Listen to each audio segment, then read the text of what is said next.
Seriously? But, Mr. Morris, I don't understand, sir. How can you only be telling me this now? I'm afraid that there's nothing really I can do. I'm really facing a crisis. My hands are tied. But what about my film? Well, I'm afraid you'll have to come up with something on your own. Take it from me. Sometimes you just have to let things go. Same goes for this film festival.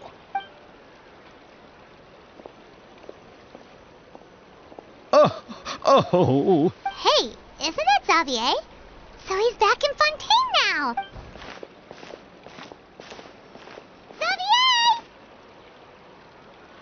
Oh, why, if it isn't the dear Traveler and Paimon.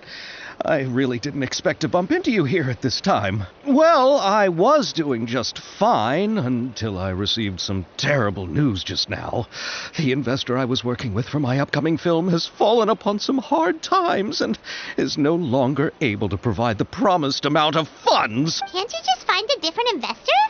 Unfortunately, that's not how it works. We had signed an agreement specific to the Fontanalia Film Festival, stipulating that I cannot work with any other investors until the festival is finished. The Fontanalia Film Festival? What's that? Oh, is this your first time participating in Fontaine's Fontanalia Film Festival? Then allow me to fill you in. The Fontanalia Festival was established to commemorate the legendary Loch Knights, who went on a quest to search for the Oceanids, and eventually welcomed the Hydro Arconageria. The holiday is deeply connected to the founding of Fontaine, as well as its unique laws and trials. It's one of the most important festivals for this nation. But what's with that weird expression on your face? It's like you're trying really hard to remember something. I was just trying to recall the exact description from the books, in order to avoid any unnecessary arguments over semantics. I usually try to recite things straight from the source. Well, either way, Paimon thinks she gets it now. It's just like the Windbloom Festival in Mondstadt, and the Lantern Rite in Lille. Yes, those are festivals of a similar variety. Who doesn't like a good festival? And just like those of other nations, Fontaine will hold a plethora of events around this time each year. To commemorate the Loch Knights, people will imitate them by putting on special costumes, raising golden cups, and going door to door asking for pure water. But a few years ago, Lady Farina started to find the whole idea a little drab, and so decided to change the part about pure water to sweets. That really doesn't surprise Paimon at all. The whole thing seems more akin to a carnival now, and it's quite popular among the kids. Every year you can hear a bunch of them saying, "Trial or treat." Oh, that sounds pretty fun. But how does that connect back to the film festival you mentioned? Yes, it appears I've strayed off topic. I just got too excited after seeing you. Let me get back to the point. The Fontanalia Film Festival is an event proposed by the Fontaine Film Association this year. Now that film technology has matured as a medium, it's the perfect time to introduce more people to the art form. During this time, people may submit films to be evaluated, and the entry with the highest score will be given the Farina Award by the association. The what award? The Farina Award. You know, after the Hydro Archon. They coined it while Lady Farina was still in power, but even though things have changed, no one has made any motion to update the name. Perhaps everyone still thinks of it as a pretty appropriate name. Even though she isn't the Hydro Archon any longer, Lady Farina is still Fontaine's superstar. Anyone with eyes can see the way she shines on the stage. Huh. Alright. Guess the name does work pretty well when you put it that way. Oh, but who would have guessed there'd be an issue with the funding? How will I ever explain this to Miss Chiori? Not to say all the other actors who traveled all the way here from Inazuma. Chiori? Sounds familiar. Where have we heard that name before? Yes, that's her.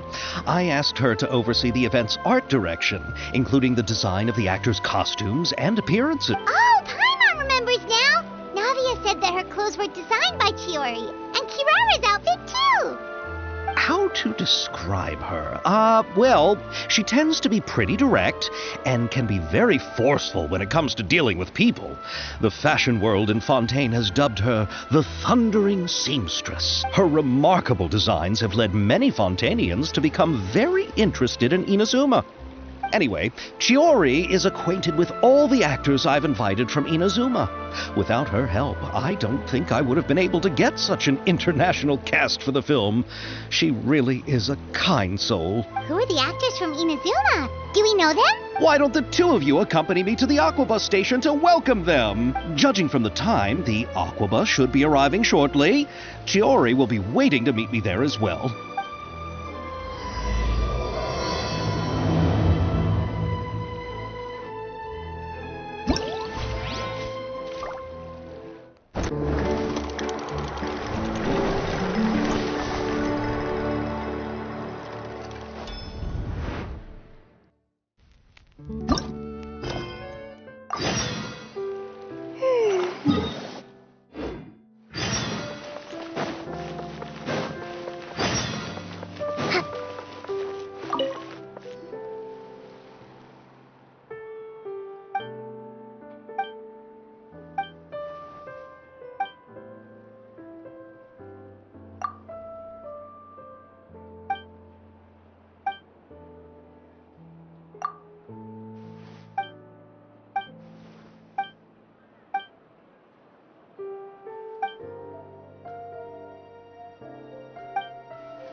Let's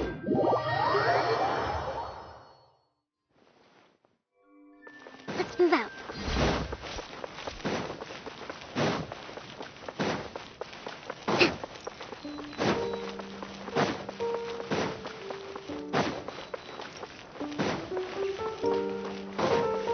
Let's move out.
let's move out.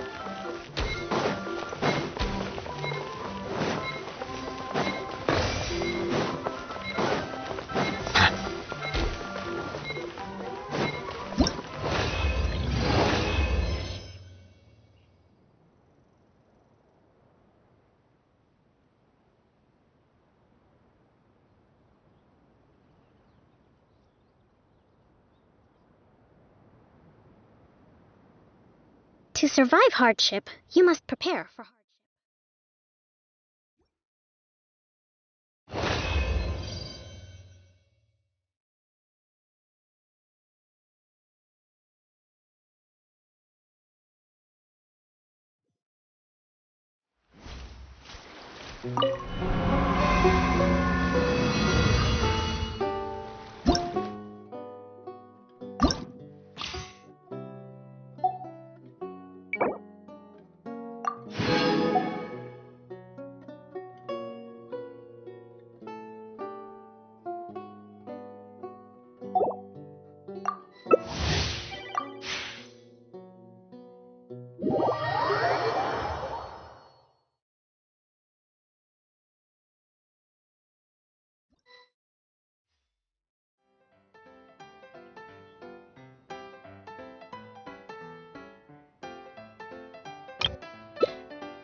Too slow.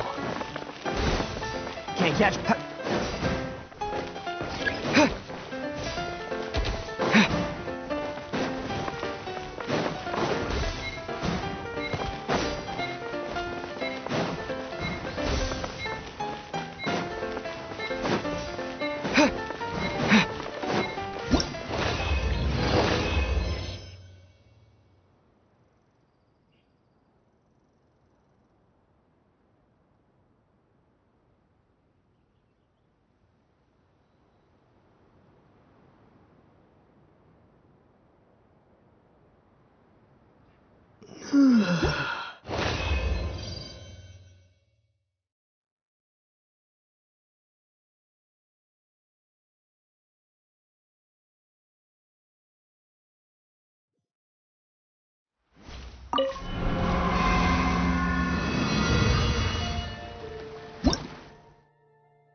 move out.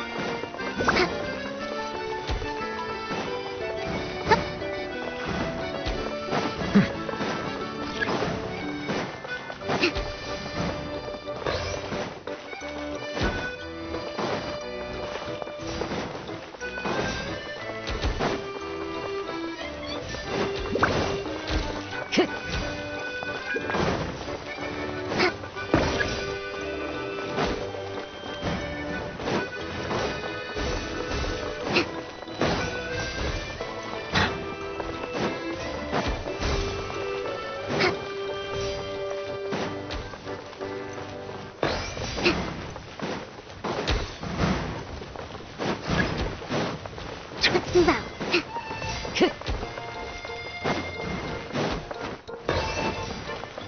Let's move out.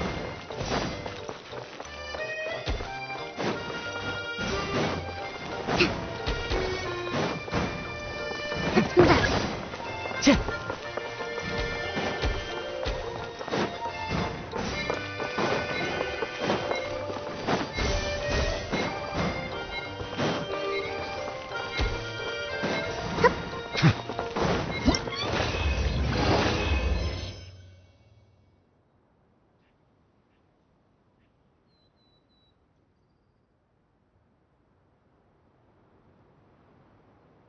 This scenery is wonderful. Surely enough to convince anyone to become a wanderer.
Let's move out.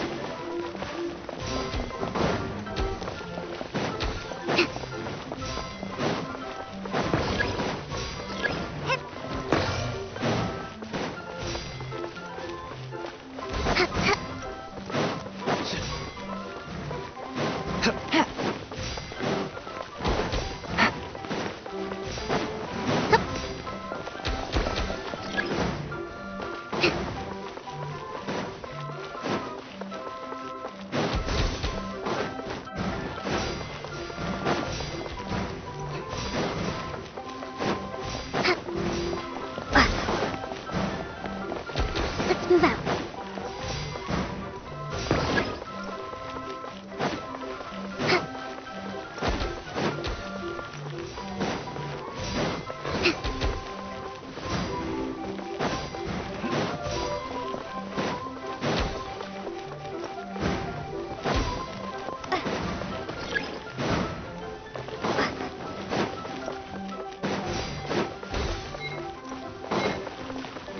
Let's move out.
denied. Blaze over. Clouds high. The birds call. Take flight. Coming Satorat. Surrender. Time to shine. All hail. One with nature, as one with wind and cloud. My apologies. Yeah. Yeah. Yeah. Yeah. Let my name echo in song. Strike up. Blaze over. The wind knows it. Clouds high. The birds Take flight. So rude. Sakura swirl. one with nature. Let the world collide. No touching. All hail. The wind knows it. As one with wind and cloud. Access denied. Let my name echo in song. Next on me for Rex Lapis. One with nature. Clouds high. The birds Whirling snow.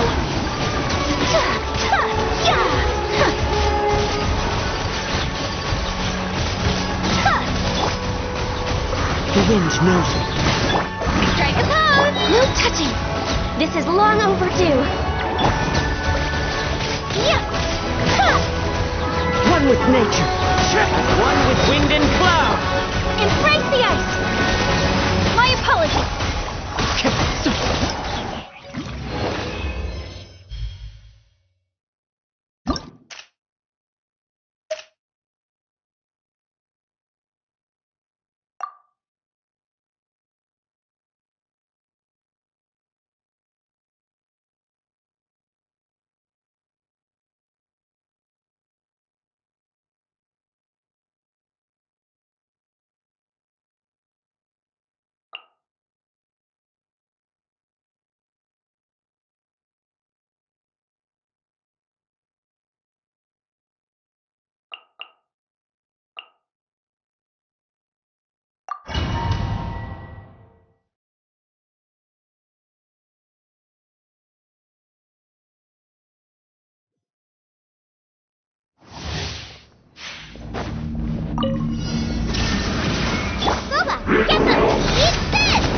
Witness the power of the wasp rain outlook. Fallen leaves. Adorn my... Now you shall perish.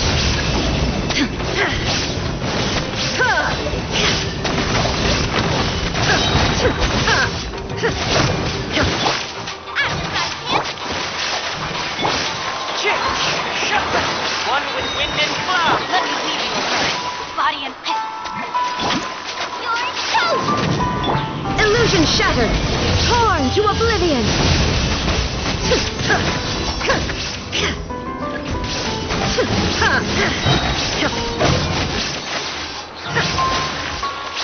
There is no escape.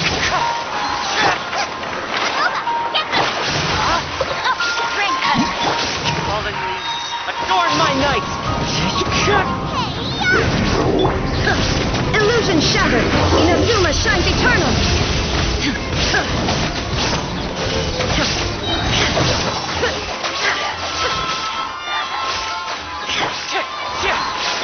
Nice fight. I know my sword. Let me shine down.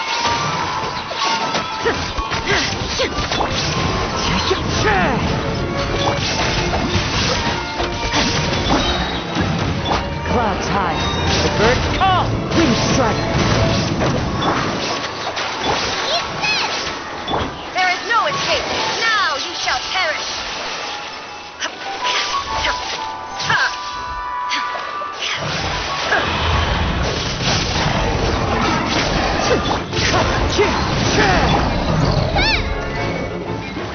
Fallen leaves. Adorn my... Rain cutter. Rain outlines. Shine down. Torn to oblivion.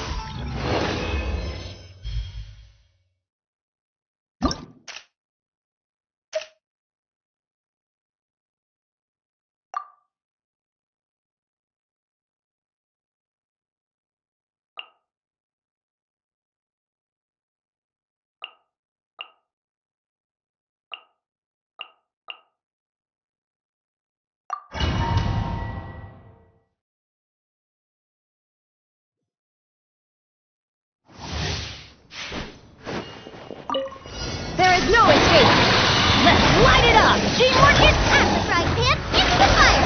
You'll witness the power of Gugwa! Huh? No, my sword! Illusion shattered! Now you shall perish!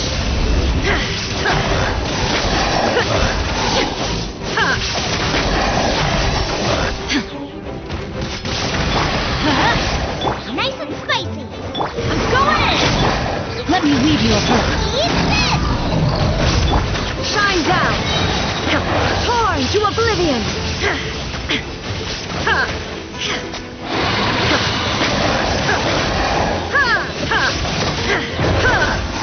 Illusion shattered!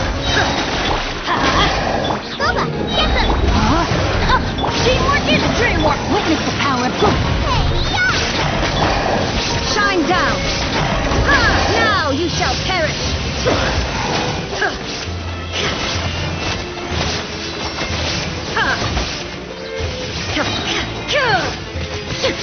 Illusion shattered! Out of the frying pan! I'm going in! Rain cutter, know my sword! Eat this! Shine down! Inazuma shines eternal!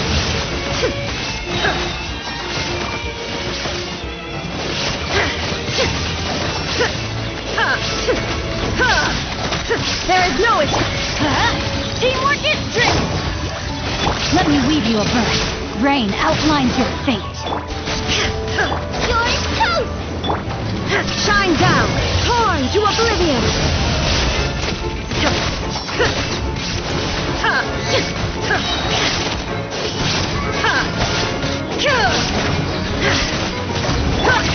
Get them! There is no escape!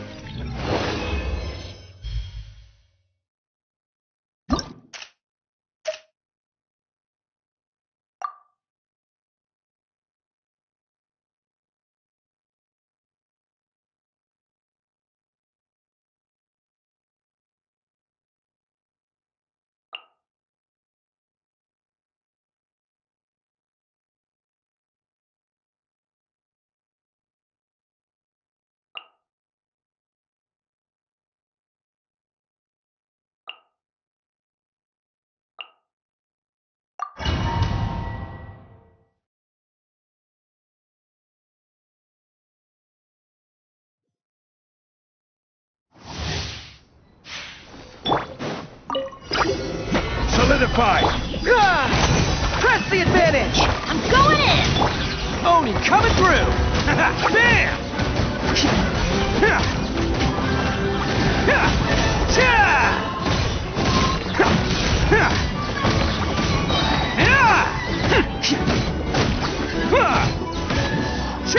Let's roll! Gather! Advance! Everybody stand back! I will have order! Rally! Man! It's showtime!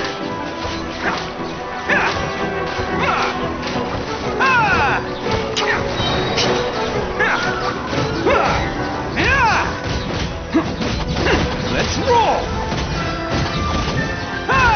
Charge! Stabilize! Let's light it up! Teamwork is... Everyone on me! Who wants some of this?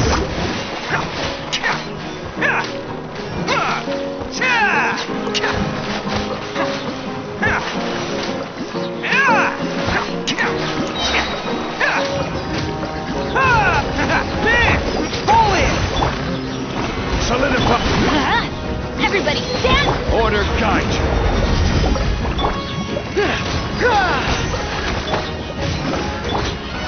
Full rally! Oh, coming through!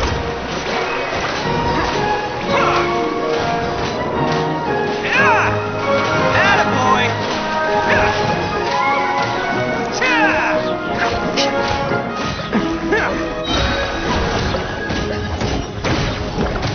Advance! Teamwork is dreamwork! This is order! Big! Pull in!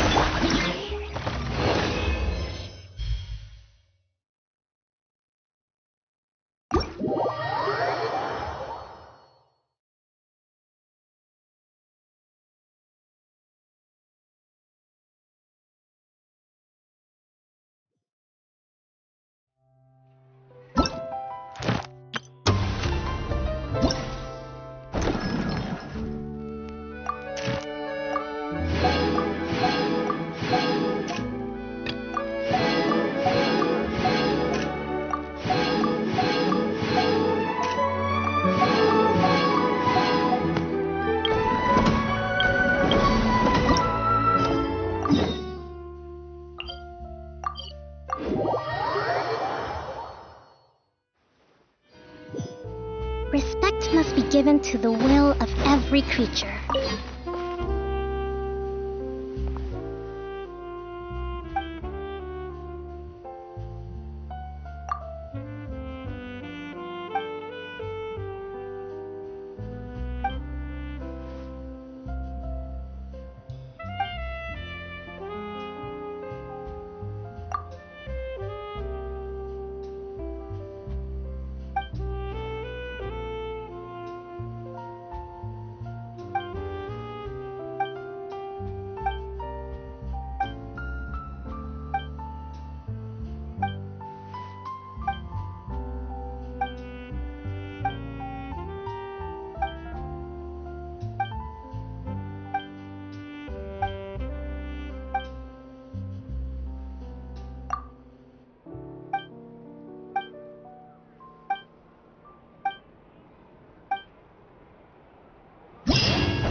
publishing house has released numerous works that lay out...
Miss Chiori? Your talk with the investor sure went fast. The Aquabus hasn't even arrived yet. Oh? And who are they? Allow me to introduce you. This is the Traveler and Paimon. Pleased to meet you. Likewise! We've heard the owner of Chioriya Boutique is a skilled seamstress, so it's a real pleasure to finally meet you in person. Why, thank you. I strove to create an outfit that matched her high social station as the demoiselle. So tell me, what happened? I can tell the conversation didn't go quite as expected. Well, it's like this.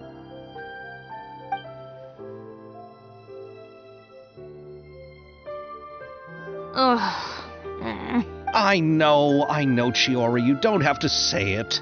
You did remind me that this investor was a little bit sketchy. Yes, there's no doubt about that. But how could I pass it up? He offered me twice as much as the others. And therein lies the problem. Yes, but just put yourself in my shoes. After obtaining such an excellent script, it's only natural that I would want to make the most of the film. The budgets that the others had proposed were nowhere near enough. It's difficult to find someone willing to front such a large amount of mora, so... Don't be sad, Xavier. We might be able to help scrounge up some more together for you. Oh, thank you, Paimon. That means a lot to me. But the cost of the film is staggering. I'm afraid that any mora we can scrounge together in a short amount of time won't even be able to cover the actors' fees. We need to move on. What's happened has already happened, and there's no changing it. But now's not the time to give up. What? You're saying that you have a plan? No, that's not what I mean. I'm simply saying I wouldn't give up just yet. The actors I recommended aren't just after mora after all.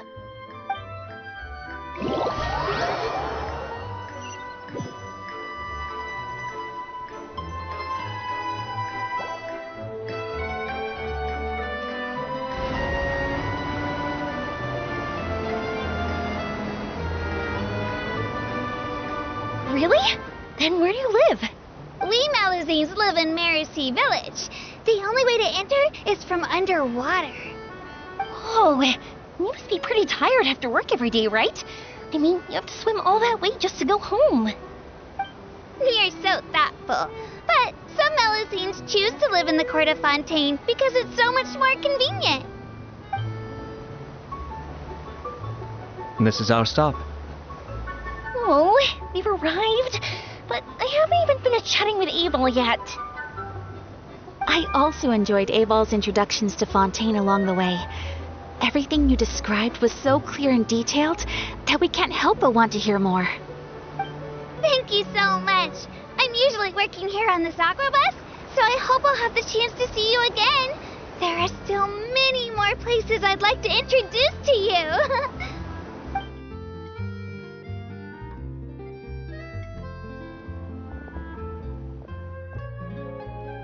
Welcome to the Court of Fontaine. Chiori, you sure have changed a lot. This is the first time we've seen you since you left Inazuma. I haven't realized it's been so long. I was in such a rush when I left that I didn't even get to say goodbye. Thank you for extending the invitation, Mr. Xavier. I'm looking forward to a fruitful trip here in Fontaine. It's an honor to have the head of the Kamisato clan visit us. So they're who you meant when you said you had actors coming from Inazuma? Oh? It's the Traveler and Paimon. Wow, what a coincidence! Ayaka and I were just talking about you on the way here. Are you also here for the film? We just ran into Xavier earlier and came over with him. But I'm not an actress.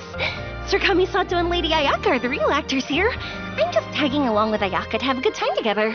About that, I mean, how was I supposed to contact you when I was making preparations for the film?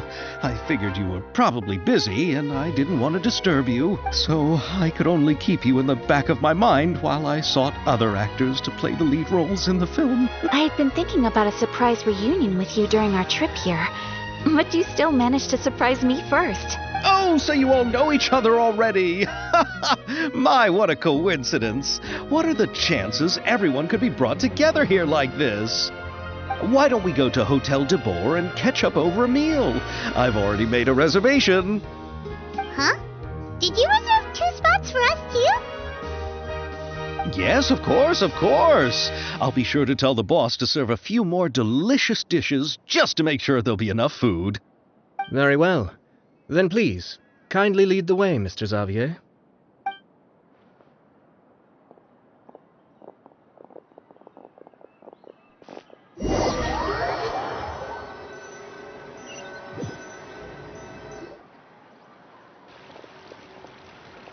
Wow, the buildings in Fontaine are so tall. Just look at how big they are. And there's the fountain that Aval mentioned earlier. It really is a magnificent sight. And look at that huge spinning sphere. Where does it get its power? Wait a sec. Could it be one of those clockwork mecha we've heard so much about?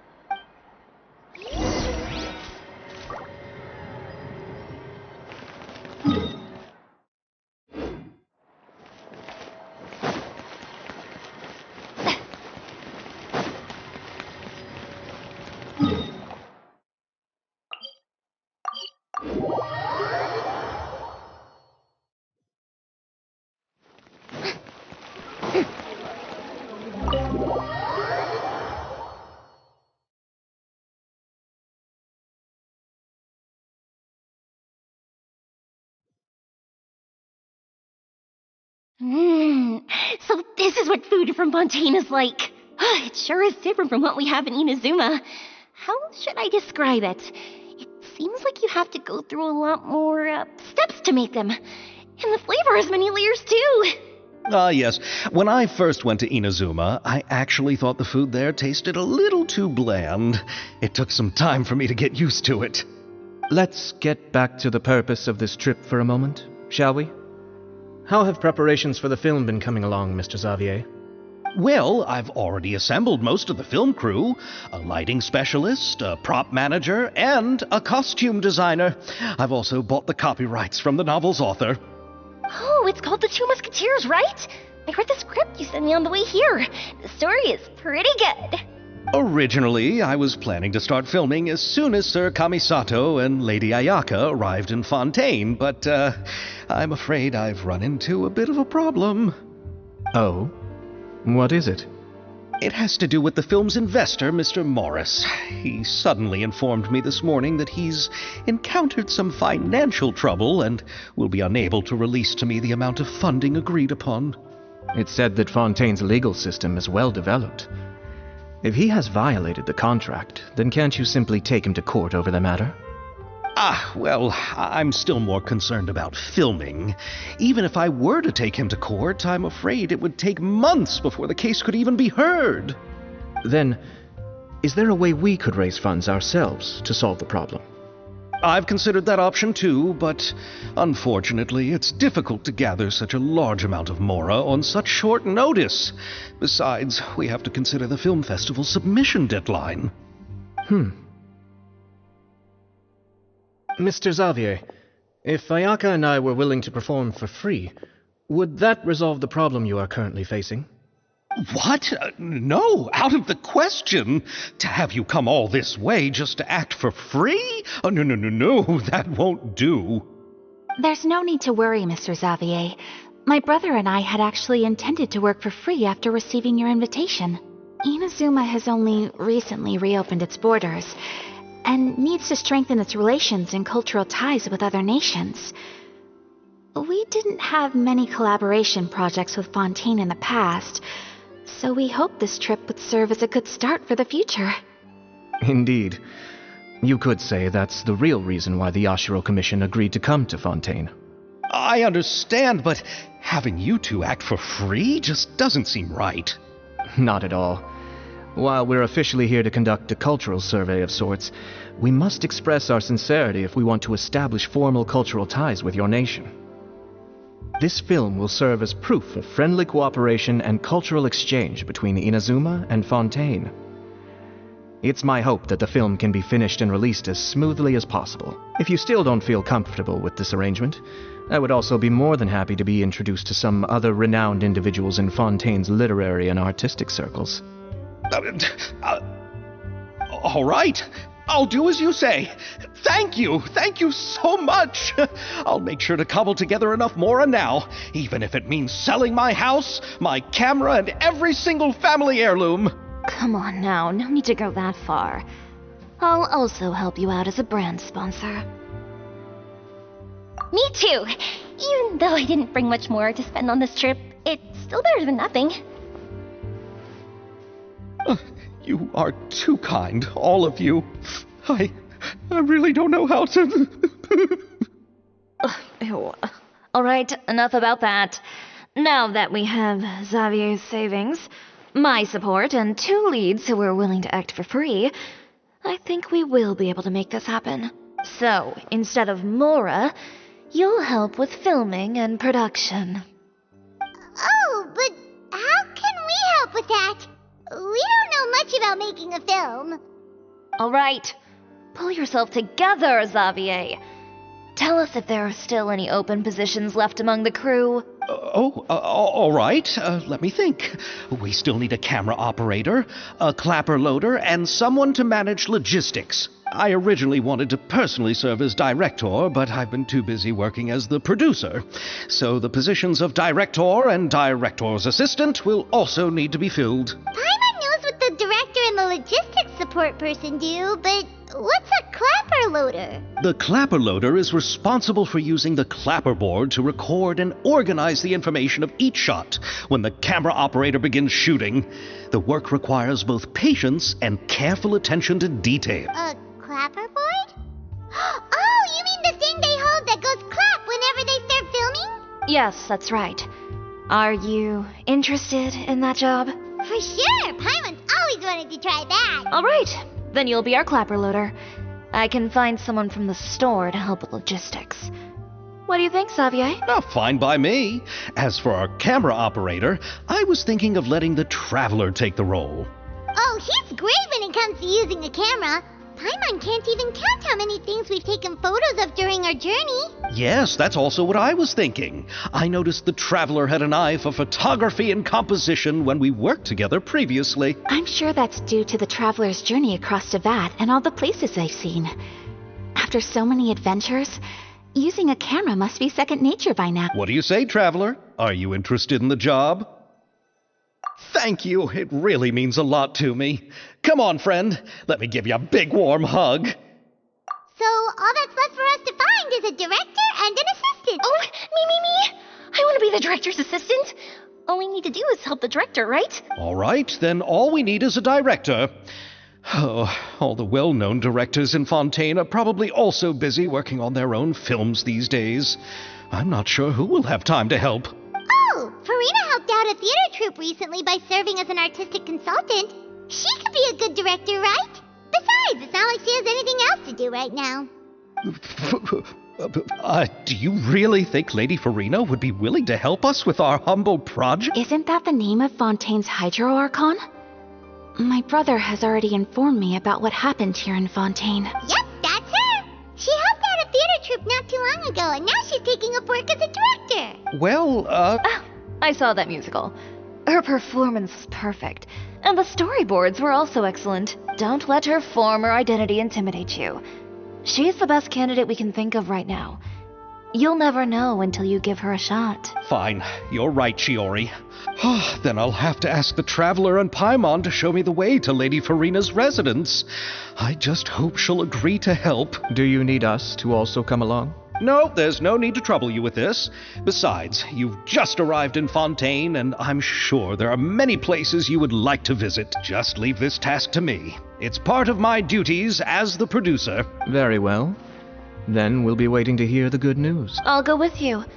By the way, you might want to consider bringing a gift. And don't worry, we won't simply drop you off at Farina's place. We know Farina pretty well by now, so having some familiar faces there should help your chances. Besides, the whole thing was our idea in the first place. All right, then I'll start making preparations. As for the gift... A gift for some... I recall that Lady Farina once fancied a clockwork ring, so perhaps I should get another exquisite clockwork contraption for her. Huh? Can't we just bring some desserts, like the Fontinalia mousse? But wouldn't that be a little too cheap? She does like desserts, though. Isn't the Fontinalia festival happening right now? I heard Abel tell us on the Aquabus that Farina introduced the tradition of going door to door and asking for sweets. To do something like that, she must have a real sweet tooth. I agree with Yoimiya. If the gift is too fancy, it might actually make her feel more uncomfortable. All right, then. Let's go buy some Fontinalia mousse. But will that really be enough? We'll be... You're right.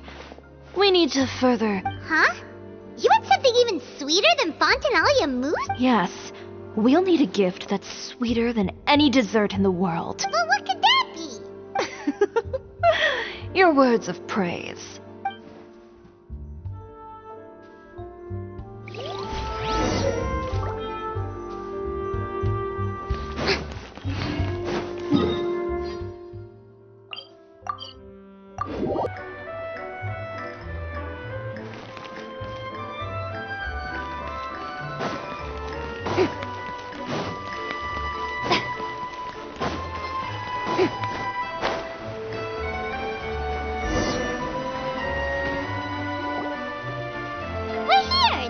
Farina lives. Okay, I'll go knock on the door.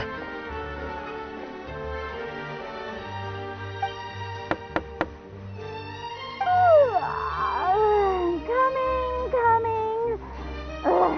Seriously, who's knocking before afternoon tea? Who are you?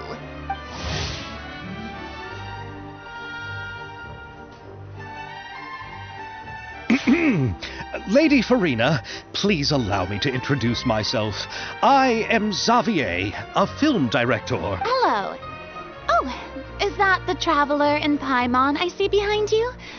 And who's this? I'm Chiori. Ah, the one from Chioria Boutique. Hello. So, what are you all doing here? Do you need something? Did you just get up, Farina? It's already past noon, you know. Huh? Paimon means the weather is so nice in the afternoon and the sun is so warm. Just like how you make us feel. Sleeping in late is a really smart idea. No. I was just up late last night reading some novels. What does sleeping in have to do with the weather? This is a small gift we've prepared for you, Lady Farina. We hope you like it. No need to be so formal. I'm just a regular person like everyone else now. Oh, is this Fontinalia mousse? It's one of my favorites. That's great! So, actually, there's something we need your help with. Given your renowned passion and understanding of drama, I would like to ask that you serve as the director of our film crew. Oh, but didn't you just say that you're a director? Yes, but for this particular project, I'm mainly working as a producer. Besides, I'm sure that your understanding of the performing arts far surpasses my own, Lady Farina. Are the Traveler and Paimon also part of the film crew? Yep, we sure are. Paimon's the clapper loader and he's the camera operator. Camera operator? That can be a pretty technical job, and it directly affects the final quality of the film. Are you really up to it? No, I'm not questioning your abilities. It's just that I've never really seen you use a camera before. Maybe you can come up with a test for the Traveler and see for yourself. If he can satisfy you with his camera skills, then you'd have nothing to worry about and can join the team. What do you say? You sure are getting better at rolling with the situation, Paimon. Oh, I do wish to see how skilled the Traveler really is with a camera. Alright, how about this? We'll work with what we have. I'll give you some scenarios and see if your work is up to my standards. Very good. It's essential for the camera operator to understand the director's vision. I'll make my decision after seeing your work. Are you ready? I have high standards, you know. Okay, grab the camera and I'll give you a scenario.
Oh, it appears that you have more skill than I thought. All the shots had a great composition, and I could really feel a connection to the characters and their lines. Yeah! Does that mean you agree to be our director, Farina?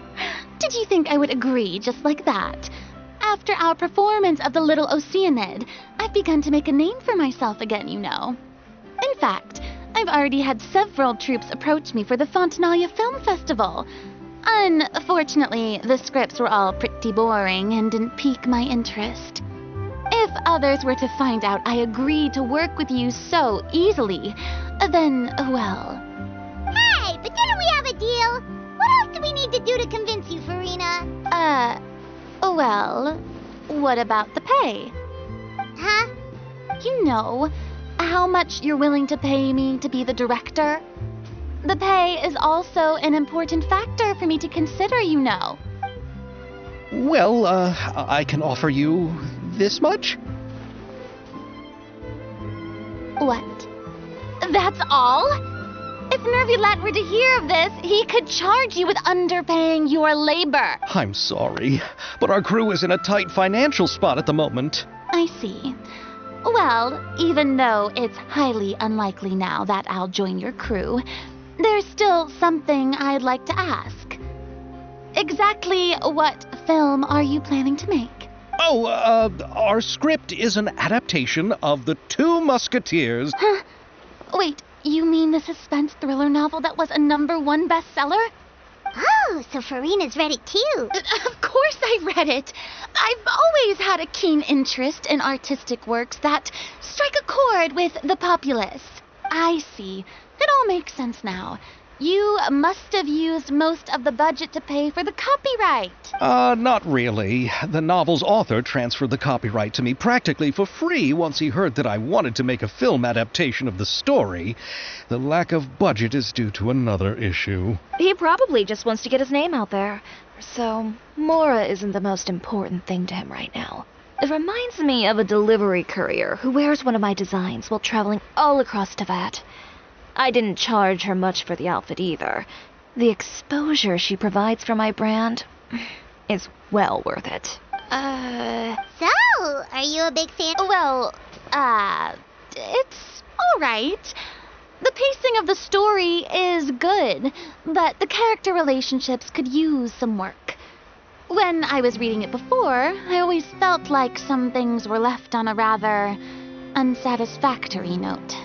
I have high standards, you know. Ahem, Mr. Xavier.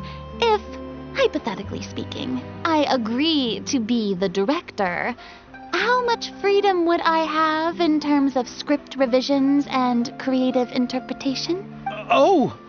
As much freedom as you would need. I wouldn't dare doubt the tastes of Fontaine's greatest star. Good. Then I'm free to alter the script as I see fit? Absolutely, no problem.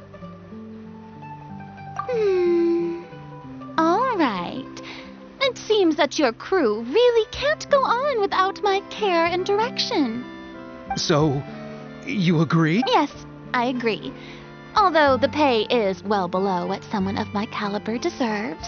A great script calls for a great director. I mustn't let a perfectly good story be ruined due to lack of funds.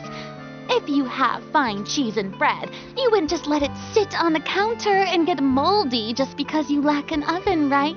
Oh, Hydro Archon above! I'm not dreaming, am I? Somebody pinch me. There's no more Hydro Archon, you know. And it's still a little early to celebrate. There's a lot that goes into shooting a film. Although the trickiest tasks of finalizing the script and casting the actors have already been taken care of, we'll still need to reserve filming locations. Not to say set up lighting and prop. And by the way, since we'll be filming the two Musketeers, we'll need to find an action choreographer. Ideally, a professional who has actual experience with muskets. Yes, I've thought about this as well. I was hoping that you might know someone who could handle the job. Me? If this was before, I could have simply asked Florand. But it's already been some time since I last talked to her. Navia can also use firearms, but unfortunately, her style is quite different from that of the characters in the story. Could we ask the Special Security and Surveillance Patrol? Oh, you mean the Special Patrol's Musketeers? Yes, that's right. They work with muskets every day. I can't think of anyone more qualified than them. They would be under Nervilette's jurisdiction. Unfortunately, I don't have any connection with them at all. So, in the end, we still have to start by talking to Nervilette. No need to go to all that trouble. I know their Captain Chevres. Oh, you do? Wait, Chiori, how do you know the captain of the Special Patrol's Musketeers? No particular reason. Running a business means dealing with some trouble from time to time, and she's helped me out on a few occasions. In return, I've helped her handle a few situations in which the Special Patrol couldn't get involved directly. So, we've gotten to know each other over time. So you're saying there's been times when the Special Patrol needed a fashion designer to handle a situation? Your work is becoming more and more mysterious. It'd be best to keep it that way. Anyway, enough about that. What do you all think about asking the captain to be our musket action choreographer? She sounds professional enough. She is a captain, after all. I have no objections. But I imagine the Special Security and Surveillance Patrol must be busy with their duties. Do you think she'd really have time to help with shooting a film? And then there's the issue of pay. Well, It just so happens that she's also not the kind of person that's just after Mora. As for whether she has time, I'll have to go and ask her first. Then I'll leave that to you. Macaroni's on sale today, so I've got to go. You can just tell me how things went when we discuss tomorrow's plan later. No problem. Having Farina join feels like a big boost to our team. Of course. Just wait until the day of our premiere. You'll witness the true power of my name in these lands. You'll be so glad I agreed to help. I can guarantee that even the standing tickets will be sold out. I'll be sure to ask some people I know to see if they'd be willing to act as extras. Seems like you're finally getting more comfortable with your own reputation now. I didn't ask for the Clapper Loader's commentary, Paimon. Then let's get going. I happen to know where Chevreuse is today. By the way, I'm curious. If my pay is so low, then what about our 2 lead actors? Didn't they travel here all the way from Inazuma? Actually, they told us that they see the trip as part of a cultural exchange, so they didn't ask for any pay. What? So is every person in Teyvat who doesn't want money gathered here to shoot this film? Don't tell me Chiori isn't being paid either. I already knew Xavier from before, and he's also agreed to give my brand some good exposure. It seems the gods have really smiled upon you, Xavier. And that certainly doesn't include me, mind you.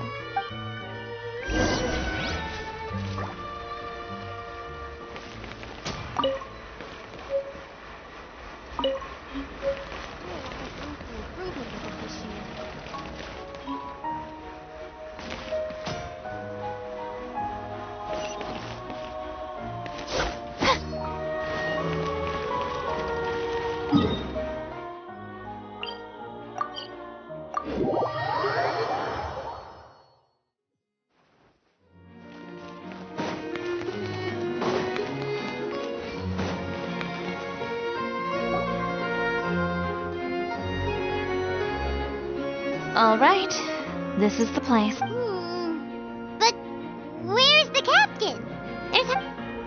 She's over there. The one with an eye patch reading in front of the newsstand. Oh, her! Paimon could tell there was something different about her. She seems kinda intimidating. Please wait here for a moment. I'll go fetch her. She's working now, so you might not want to get in her way. Working? But isn't she just standing there and reading a novel? Just trust me. Oh, alright, let's see what happens. Chiori sure is a mysterious person. She claims just to be a fashion designer, but she knows all these powerful people. The court of Fontaine isn't particularly tolerant of visitors from overseas, so it isn't easy for a foreigner to promote their brand here. Even more so in the competitive world of fashion. Even a local like me just trying to make a film has to face all kinds of challenges, so I can only imagine what Chiori has been through to get where she is today. I'm sure that having more connections has definitely worked in her favor. Reading on the job? Detective novel. One main character? No. Multiple. Branching storylines. I see. How's the plot coming along? One of the main characters is about to make a choice that will affect the rest of his life. I'd wager he's going to make the wrong choice. Any way to speed things up? There's something I need your help with. You know that doesn't depend on me. It all comes down to what the character chooses. Which is exactly why I'm here to help.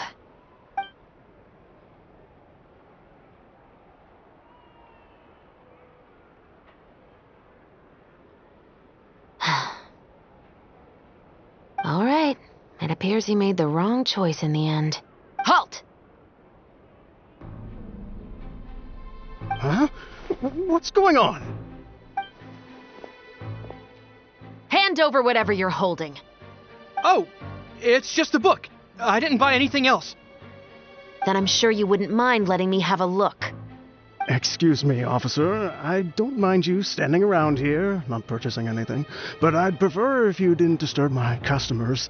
It's bad for business, you know. Don't give me that act. You won't be able to get off so easily either. I am Chevrut, captain of Fontaine's Special Security and Surveillance Patrol. I will say this one last time. Hand over whatever you're holding at once. And before you do anything unwise, let me remind you that I'll have you on the ground before you can even think about making a run for it. All right. I'll give it to you. But please let me say something first. If there's any contraband in that book, then the shopkeeper here is the one who slipped it in. I don't have anything to do with... Why, you trying to leave me on the hook, huh? You were the one who said you wanted it. Save it for the interrogation room. Take them away, Letelier.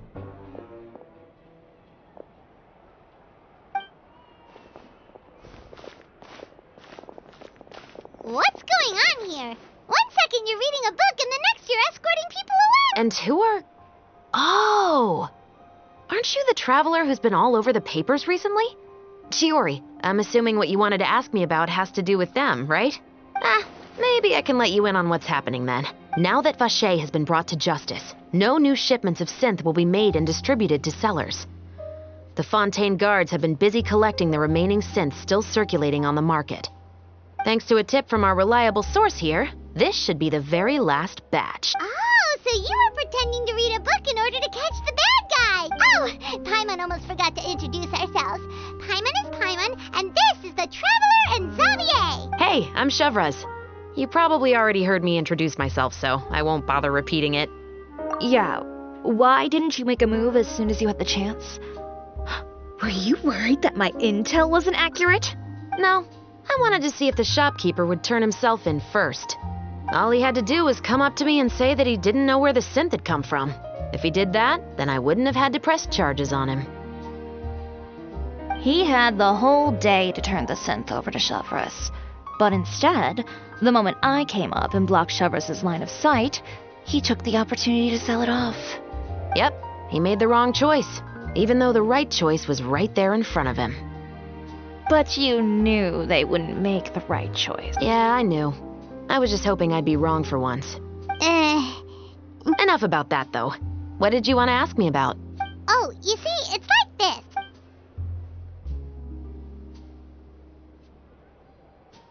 The Two Musketeers. You certainly have a good eye for a story. So what do you need me to do?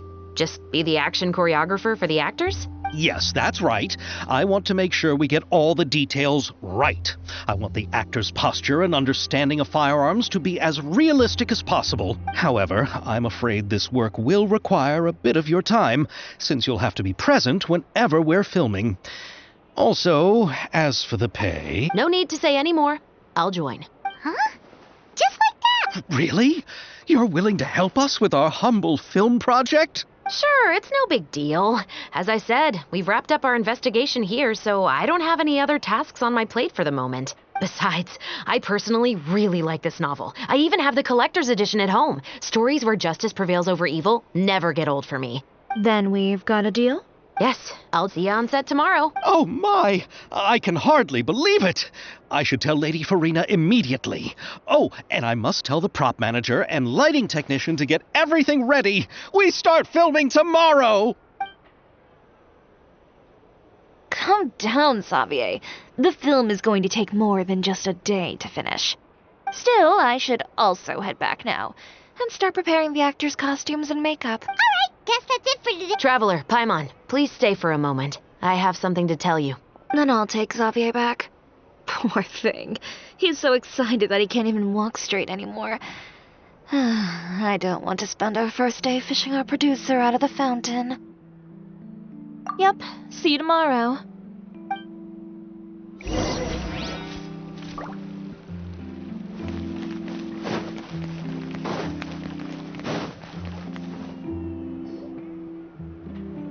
So what did you want to tell us, Chevrus?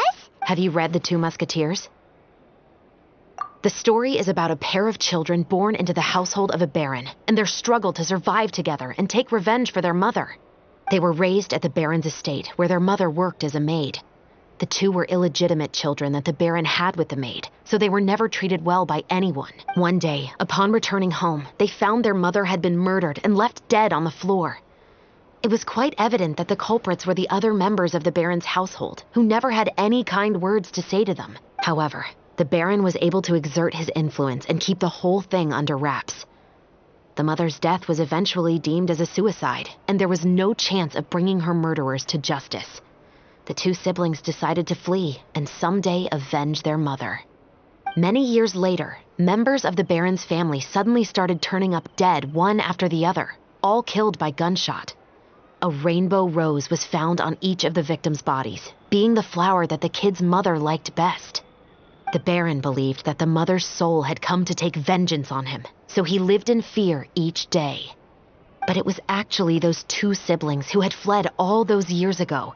They relied on each other to survive and trained day and night, eventually becoming adept musketeers. They used all of their abilities to collect evidence and clues before executing their plan and exacting revenge on the Baron.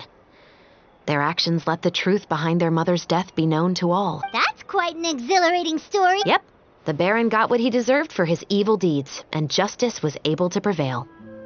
It was just the kind of story I enjoy. Oh, so is that why you were so willing to join our crew, Chevrolet? You could say it was one of the reasons. Oh, you mean there were other reasons too? I've read the reports about you. Whether it was at the trials or when you lent your hand to resolve our nation's crisis, you've shown that you've got a strong sense of justice, as well as a great mind for deductions. Yes, you're as sharp as I expected. It seems you've experienced many similar situations before. There's been a recent murder case involving muskets. The perpetrator's methods appear to be very similar to what is described in the novel. Huh? Really? The Marechaussee Phantom hasn't yet released any information to the public because the investigation is currently at a standstill. The murderer is extremely cautious. A murder involving firearms? But nothing... Impossible. We perform a routine inspection of our firearms and ammo reserves every day. If one of the weapons had been fired, it would stick out like a sore thumb. Besides, I trust the members of my platoon. However... Well, that's all I can disclose about the case today. Huh? What do you mean? I hope you all can go back and get some shut-eye. You can decide tomorrow whether or not you'd like to join the investigation with me. I'm aware this might not be the ideal time to add more to your plate, but the more capable people we have, the better the chances that justice will prevail. Carrying out investigations isn't actually supposed to be our responsibility. Our job is to apprehend the perpetrators. Finding them is really up to the Marechaussee Phantom. You could say I'm taking part in the investigation out of personal interest. I don't want people to see muskets in a negative way, and also, I'm concerned about the similarity between the crimes and the story. You mean they might be connected somehow? I suspect so. Just to make myself clear, this is not an order, nor is it a deal of any kind. It's a request, nothing more. If you two have any interest in the case after we finish filming tomorrow and are willing to assist me, then I would be most grateful. What do you think, Traveler? Yeah, you're right. You'd better head back and get some rest. It's good to keep a calm mind, especially when you're about to make an important decision. Otherwise, when the moment comes, you might end up like that shopkeeper and not even realize that the right choice is right there in front of you.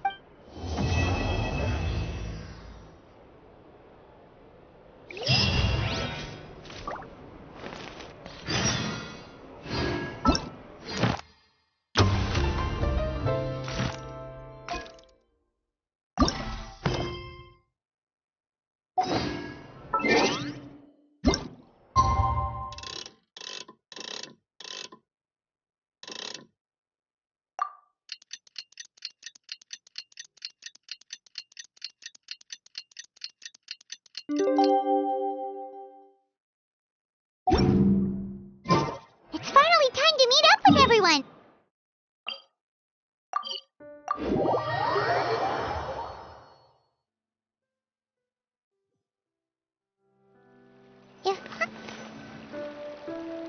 Ayaka, Yoimiya, you're already here. Good morning. Xavier said yesterday afternoon went well. Yeah, and how about you, Ayaka? What were you up to yesterday? After we split up, Ayato went to see Udex Nervilette at the Palais Marmonia. I was originally thinking of going with him, but he said he could manage it himself. He told me to go see the sights around Fontaine and to enjoy the local culture, so I rode the aqua bus with Yoimiya and visited the opera house on Aranias Island. Yeah, you wouldn't believe what we saw there. 2 mechanical puppets that were dancing together. You've already seen them, right? Yeah, those two. Amazing, aren't they? We sat and watched for quite a while. It was mesmerizing. Like we could keep watching them forever. Oh, it was the same for us the first time we saw them, too. Afterwards, we went swimming at the beach. Well, diving, to be exact. It was the first time I ever breathed underwater. I held Ayaka's hand and we counted down together. 3, 2, 1, and then splash! We were beneath the waves.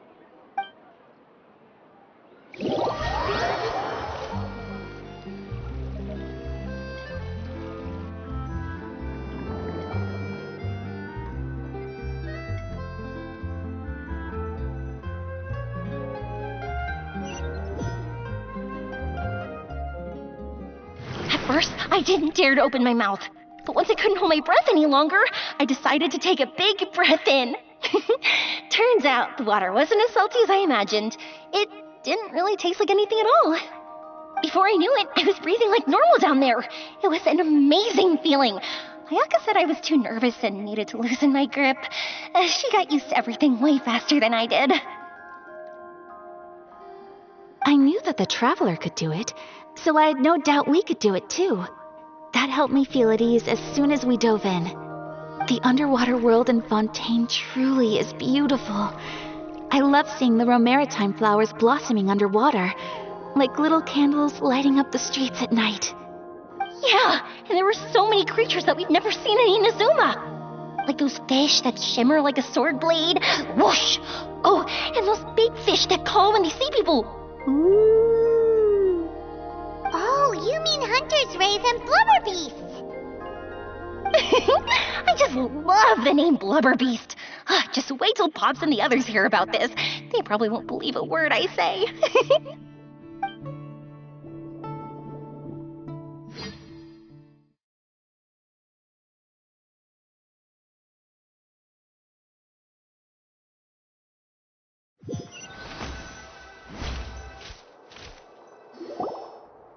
Yoimiya was down there for quite a while.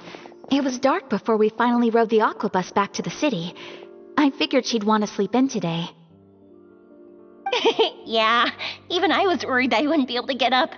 I still felt like I was drifting in the waves when I went to sleep last night. But as soon as I woke up today, I remembered that we'd all be shooting a film together, and I was ready to go. Speaking of the film, where's everybody out? My brother and Xavier were speaking to the restaurant owner about using the place as a filming location. They should be here soon. As for the others, We're here. Please excuse my tardiness. I just finished the Special Patrol's 6-mile morning jog. Wait, 6 miles? I'm so tired. I heard you all chatting, so I decided to come down. I sure could use some of that endless energy everyone else has. good morning, everyone. Boarding. Can someone fetch me a cup of coffee? More milk, hold the sugar. Sure, I'd be happy to do that for— No, you can't go anywhere. Please, have a seat over here so I can get started on your makeup. The last thing I want is coffee stains on my costumes. I can get the coffee. It's the perfect job for an assistant.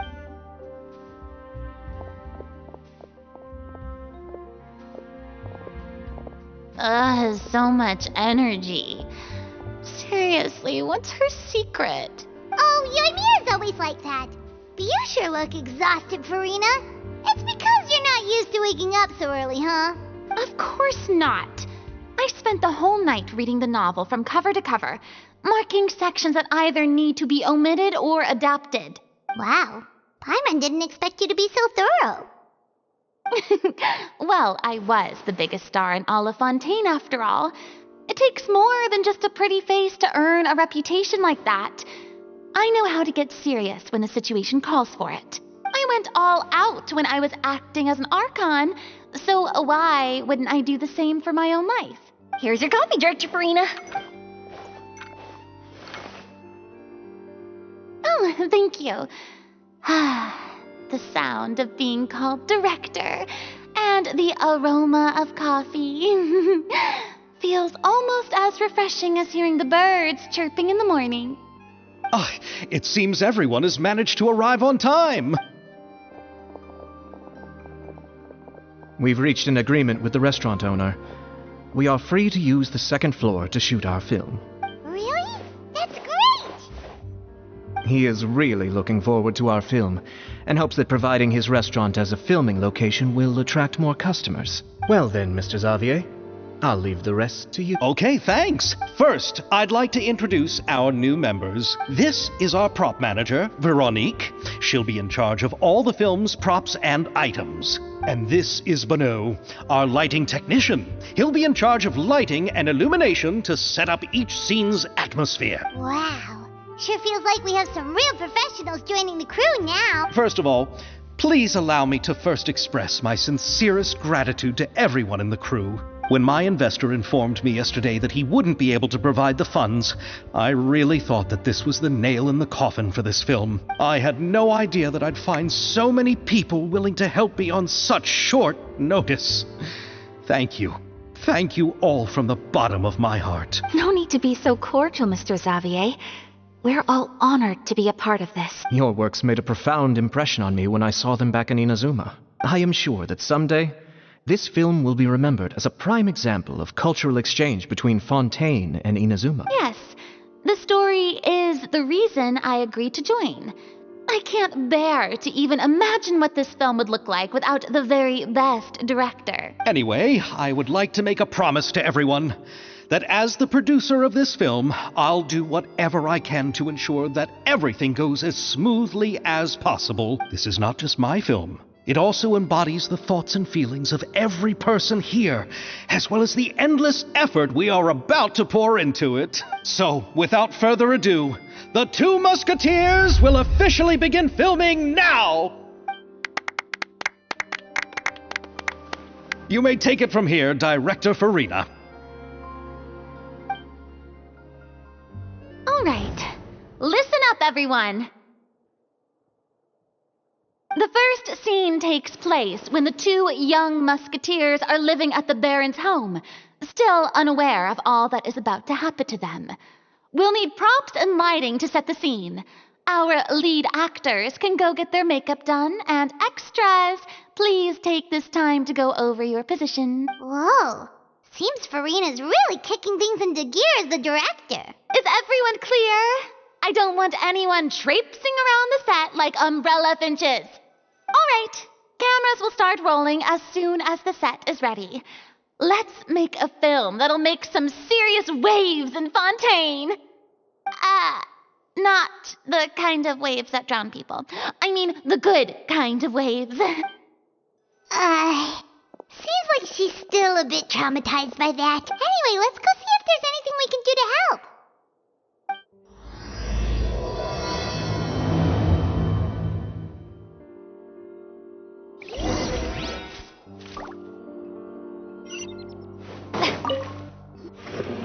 How about here? A little more. You got it. Hey, Yoimiya, do you need a hand? No, I'm fine. You know, doing the lighting is... I heard that the Traveler will be operating the camera and Paimon will be the clapper loader, right? Really? Is that because it'll be easy for Paimon to hold the clapperboard while flying? Well, sure, there's that, but that's not exactly what I meant. I just think that after all your journeys together, you two must have developed a super close bond and just naturally know how to work with each other. If I'm not mistaken, the director will want the cameras rolling as soon as the clapperboard goes clack. Oh, I see. It's amazing to see the magic behind filmmaking. Yoimiya, we need lights over there, too. Oh, on it! I've got to get back to work. Chat with you later. Oh, it's exciting to see so many people working together. Seems like Yoimiya's really getting into it. But she was right. We do have a super close bond, don't we? Paimon's really happy to hear that.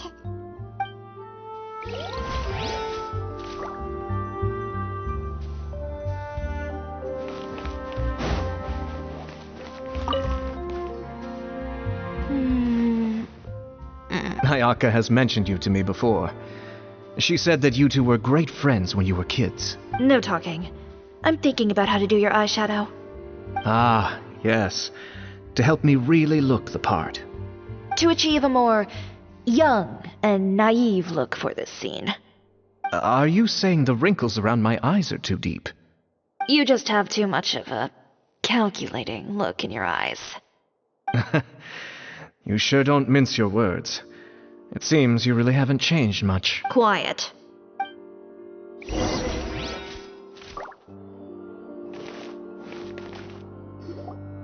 So, this is a real musket? No, it's just a prop weapon. Not bad. Have you seen a real musket before? Only in books and newspapers. I made this one based on the relative shape and proportions I saw in reference images. When we're filming, some special gunpowder will be applied around the muzzle, which will help create the flash and smoke effects of a real gun being fired. Which means it'll be up to the actors to portray the recoil. That's right. The sound effects for gunshots will also be added in post-production. Thank you, Veronique. I think I know where to start now. However, the musket's gears and firing pin could still use some work. Adding some wear on the metallic components will make them appear more realistic. Also, be sure to rub the muskets with some oil each time before we start shooting. That'll give the impression that the firearms have been well maintained. Good point. You seem to know a lot, Miss Chevres. I assume you use these types of firearms on a regular basis? Yes, I perform routine maintenance on my weapons every day. Just like we as people need to eat and sleep, muskets need to be cleaned and maintained. I also perform similar care for my sword every day, and familiarize myself with its shape and weight, to the point where it feels like a natural extension of my body. Yes, this way, our weapons will never betray us in the heat of battle. Yes, well said. It seems we have the same philosophy on this topic. Oh, sounds like they found a common interest to talk about. Though these props differ from the muskets I use, I can still give you some pointers. Good. I look forward to your instruction. First and foremost, never point the weapon at anyone, regardless of whether it's a real or prop weapon or whether you're holding it or it's on the table. This holds for any time when you're not actively engaging an enemy. Okay, understood. When aiming the musket, extend your arm so that it's level with your shoulder, and use your eye to look down the weapon's sights. Like this? Not bad.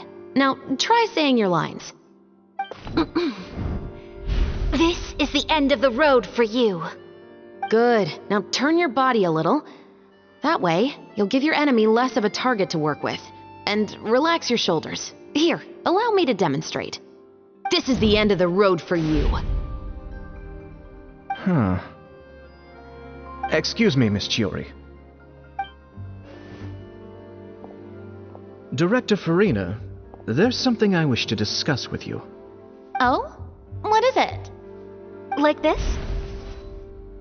Yes, much better. What do you think? I do see your point. But are you sure you wish to do this? I believe it would be most fitting. Well, if you insist. All right, I understand.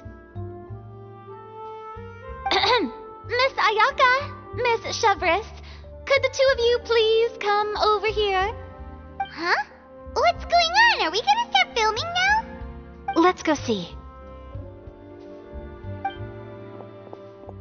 What is it? I have a question for you, Miss Chevres. Would you be willing to play the role of a musketeer? What? To clarify, I would like to turn over my role to Miss Chevres. But brother... Don't worry, Ayaka. I actually view this as a good thing. I was becoming troubled trying to set aside some time to speak to the staff at the Palais Mermonia. I would like to have some conversations about the cultural exchange between our two countries, and I've heard that the bureaucratic process here can get rather complicated. Now I will be able to focus on my work. Besides, you also know that I'm not really one for public performances. Are you really sure? From a director's point of view, I also felt felt like the relationship between the two musketeers in the original story could be improved. The older brother in the story plays the lead role with his overbearing character, but this causes his character to overshadow that of his sister, and the theme of the two supporting and relying on each other isn't conveyed very well. But if we were to change the siblings to two sisters of a similar age, then that aspect of the story might come through more clearly. Also, I've seen you instructing Ayaka. That cold and dignified personality is exactly what we need for the older musketeer. Of course, even with all these insights, the decision should still be made by Miss Chevreuse. Chevreuse mentioned that she really likes the story, right? Paimon bets that she'll take the role. All right, I'll take the role. Good. It's decided then. I'll get started on making edits to the script. We'll also need to make some immediate adjustments to the lighting, props, and costumes. I have a feeling that our adaptation will be even better than the original story. You're doing a great favor for me, Miss Chevreuse. You have my gratitude. Don't mention it. I like this character, so if anything, I should be the one thanking you. Well, since my brother is the one who brought up the idea, I suppose there's no need to worry. Let's go, Miss Chevreuse. I look forward to working with you. Please, just call me Chevreuse.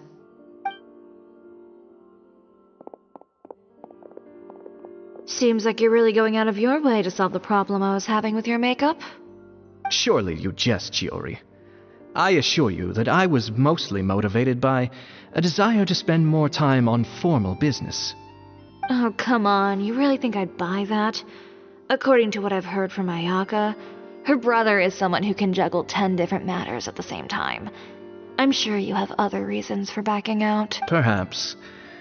Ayaka always said she wanted to go out and see more of the world, just like the Traveler.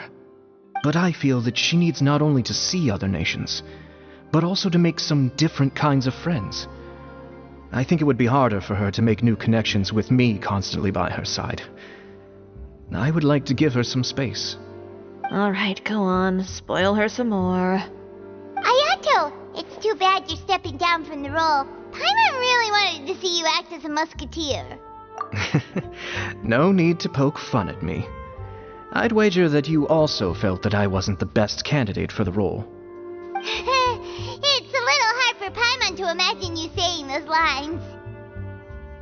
Yes, I've made an appointment to meet some people from the Palais Mermonia. Now, I will have some more time to prepare. Traveler, get the camera ready. Paimon, get the clapperboard.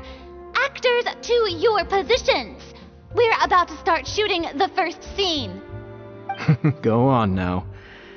And please take good care of Ayaka. Yep, don't worry. Thank you. I look forward to seeing the film when it's finished. All right. Now that we're all here, let me help set the scene for everyone. The first scene takes place when our two main characters are still living at the Baron's estate. They've been ostracized and verbally abused by others in the household, but they still have no idea why. We want to capture how naive and innocent they are despite their pain. Chevreuse will be playing the role of the older sister, Tulip, and Ayaka will be the younger sister, Iris. Be sure to get close-ups of the main characters at the right moment. Silence on the set! Lights! Camera! Action! Let's go! Tulip, Mother's been out for quite a while now. Perhaps she went to pick some flowers on the way home. You know how she loves flowers. Iris, Tulip, I'm home. Mother! You were out for so long, we were beginning to worry about you. Oh, I'm sorry, but I'm back now, safe and sound. Here, I brought your favorite treat, apple turnovers. Mother, what are those bruises on your hand? Huh? What bruises? Oh, I must have bumped into something while I was working yesterday. But I didn't notice them this morning. Then perhaps they're from when I accidentally tripped when I was out just now. By the way, did you have fun playing at home? What's the matter, Iris? Well, we've realized that no one really wants to play with us.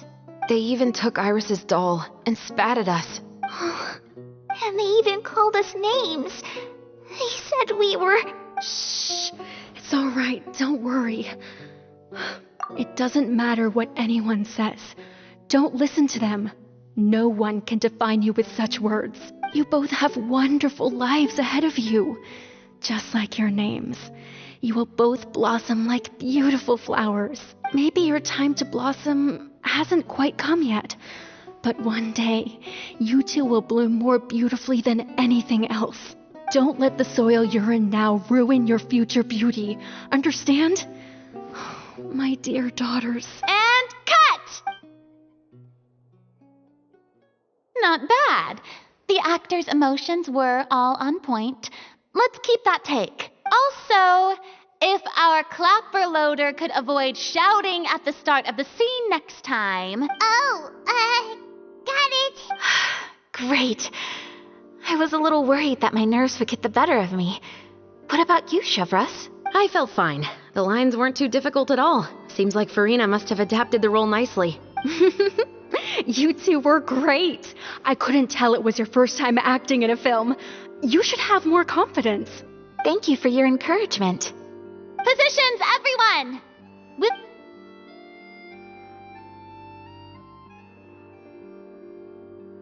This scene is when our two characters return home, only to discover their mother has been murdered. Ready? Lights! Camera! Action! Mother, we're back. Mother?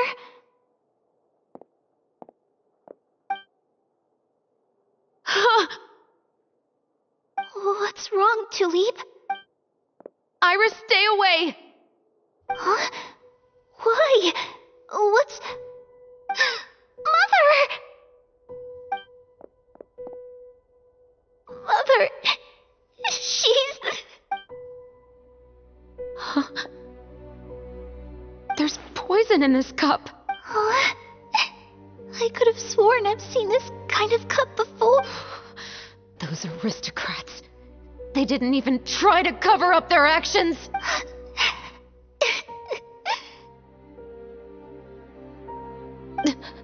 Iris, we need to leave this place. Leave? But now that Mother is gone, where can we even go? Anywhere. All I know is that we can't stay in this house. We'll have our revenge, I promise you. Just not right now.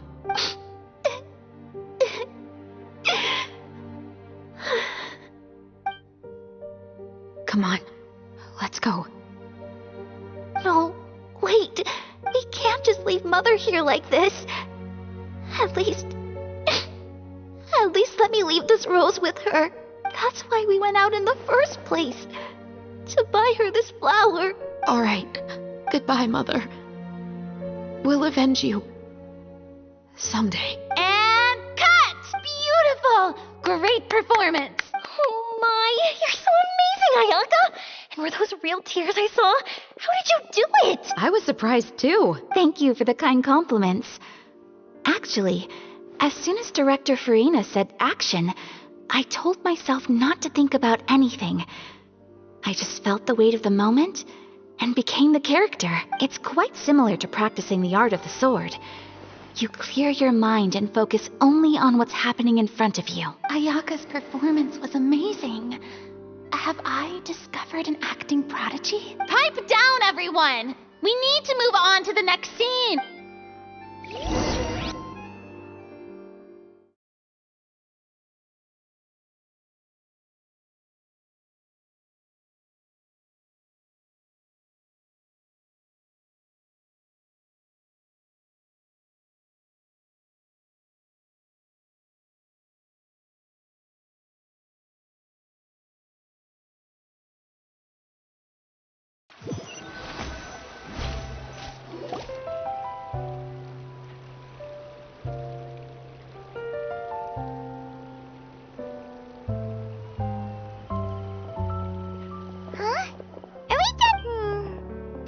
feel, Traveler? Is your arm sore from holding the camera all day?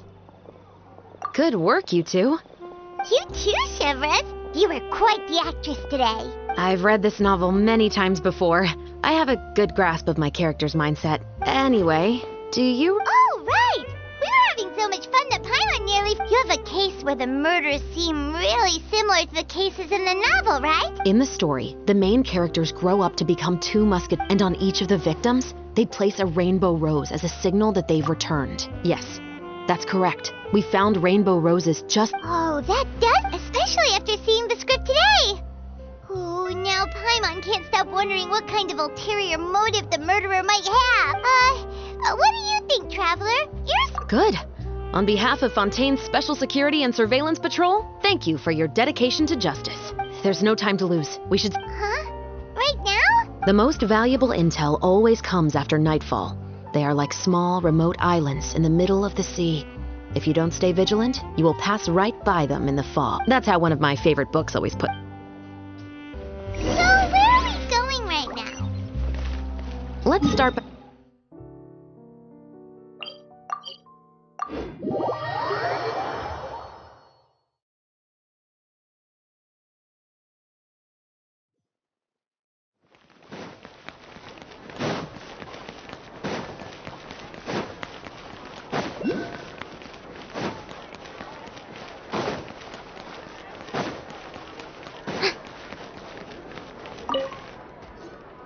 Welcome to Le Show's Clockwork. Hello. I'd like to know if any... Special components. Sorry. I mean the kind of components that aren't typically used for... Huh? For fire? Don't misunderstand. I'm not here to cause any trouble. We are merely... Well, to be completely honest, I'm not even sure what kind of components that would entail. Has anyone ever purchased components here as an individual rather than on behalf of an organization? We have a lot of customers who buy toys, but those who buy components are all regular customers who buy in bulk on behalf of their organization. Is that... You're welcome. It's the least I can do.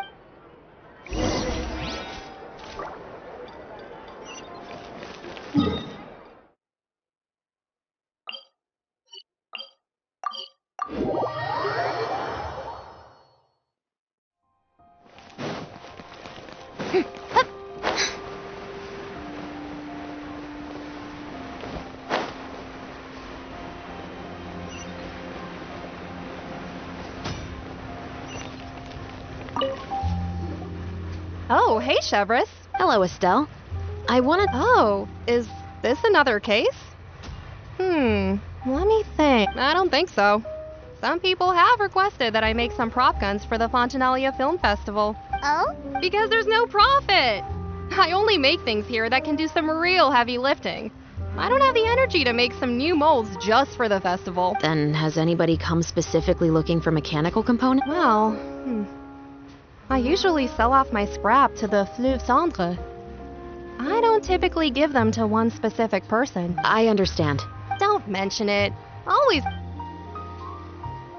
Seems like we haven't found any leaks. Yeah, unfortunately. Huh? Are you sure? You think so, huh? Then I guess you don't know. Huh? That I grew up in Fleuve Cendre.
Hello. I'd like to ask some questions. I don't know anything. Don't worry, I'm not... You say that? It's the truth. Here, take this as my guarantee. Wait, did Paimon just see what she thinks she saw? Is the captain of the special patrol bribing a citizen? Seems you're different from the other guards. What do you want to know? Have you heard anything related to muskets in Fleuve Cendre lately? Anything at all? Muskets, huh? All I know is that about 2 weeks ago, we started hearing some loud noises at night. So loud that it's been waking me up. Were they gunshots? Possibly. It's hard to tell around here. Someone's house collapsing, a pipe exploding somewhere, it's all the same. But the noises I'm talking about definitely happened after I fell asleep. Do you know where the noises were coming from? I don't remember clearly. Is it that you don't remember, or that you need to think about it some more? You tell me. Then please, think about it some more. She's giving her even more Mora! The noises came from the end of the Southern Waterway. I came out and had a look for myself when I wasn't sleeping well, but I didn't dare get too close. That's all I know. All right, I'll take your word for it. Thanks for the pat de fruits.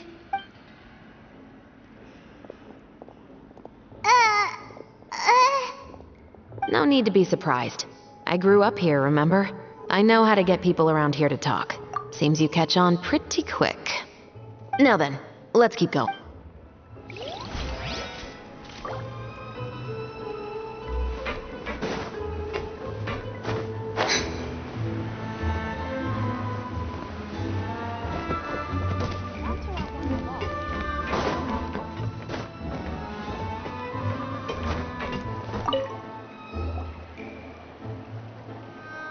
It's been a while, Tetro. Please, just get on with your request. I want to know if you've heard anybody talking about muskets lately. Information isn't free, you know. I've heard that bandits have been extremely active in the countryside recently, and they've been affecting the delivery of goods to Poisson. I can allocate some more manpower to help out with that problem. What do you say? You're still as helpful as ever. One of our men got drunk at dinner about a month ago and lost his gun. 3 days later, it turned up in the corner here. What's weird about that? He just forgot where he put it, right? This is Fleuve Cendre, my friend. Anything of value left in the tavern won't ever make it to the next day. But that gun turned out to be an exception.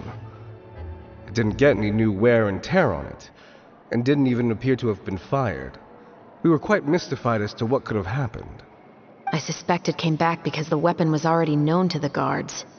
You mean, a criminal was afraid the Marechaussee Phantom would use the shot marks to track them down? Maybe. But if that's the case, the culprit really took great care to avoid getting caught. I didn't say anything about a criminal. In Fleuve Cendre, knowing who was killed is as easy as knowing what clothes you're wearing today. It's the guy living in the east side, isn't it? I've never liked him. Every time he's here, he just orders a drink and sits there with a nasty look in his eyes. So, who was the one who lost the gun in the first place? Don't bother. Even if you ask, he wouldn't admit to owning a gun to some strangers. Not to mention the captain of the Special Security and Surveillance Patrol. He's right. I know you grew up here, Chevreuse. Even though you're on good terms with the Spina, you've still been gone too long. Not many people know you here now, and a lot of people don't like the Special Patrol. I know. So take my advice and don't show your face too much around here. It's for your own safety. I'll come and go as I please, and I'm afraid I'll be appearing more often due to my work. All right. Don't say I didn't warn you.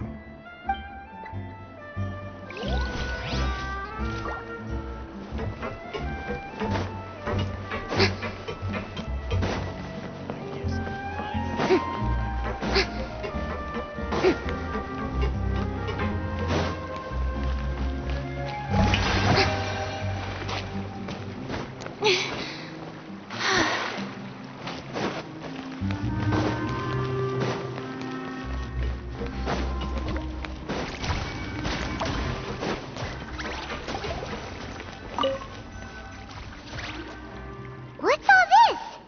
Some broken planks and barrels, as well as some liquor bottles? Yes, but have a closer look, Paimon. Even though somebody has purposefully tried to clean them up, these are obviously marks from musket bullets. In other words, someone was here trying to improve their shot. They were using the barrels and bottles for target practice. Could it have been the killer? Your guess is as good as mine. Although many people at Fleuve Cendres own guns, few hide the fact from others. And even fewer would go to such lengths to hide markings from practice shot. Anyway, let's go. There might be more to this.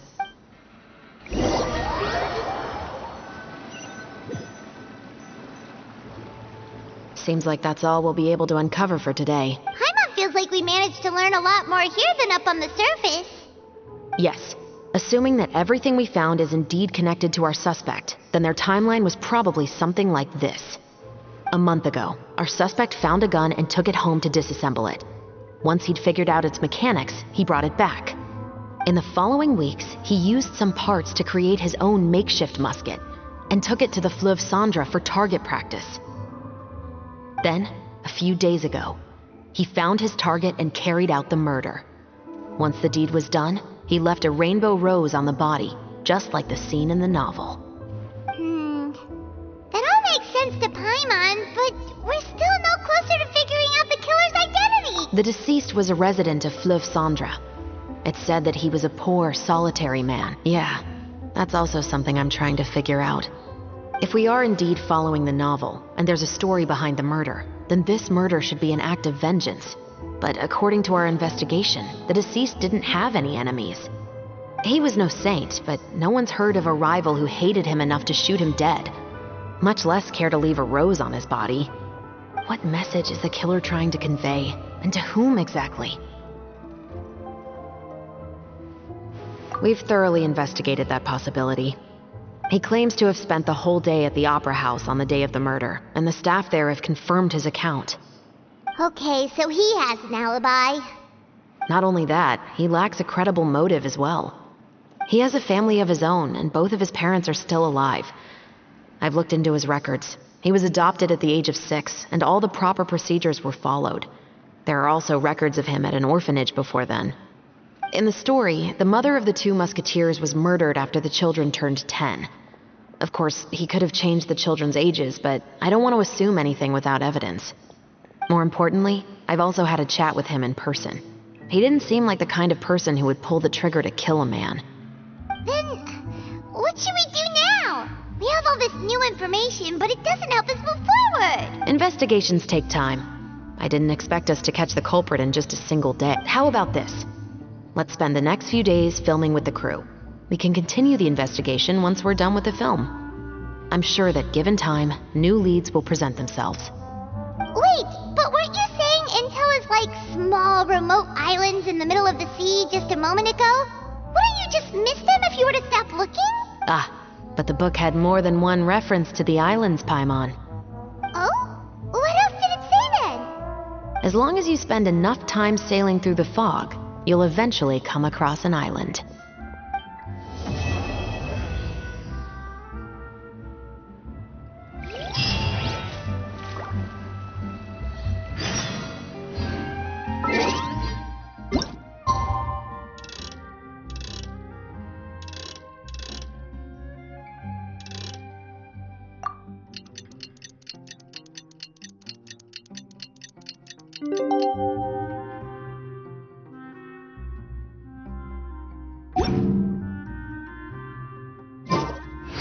It's filming time again!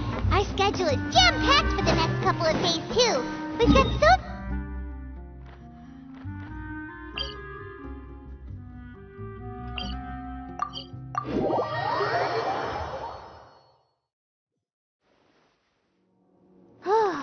Anyway, let's head out and meet up with the others.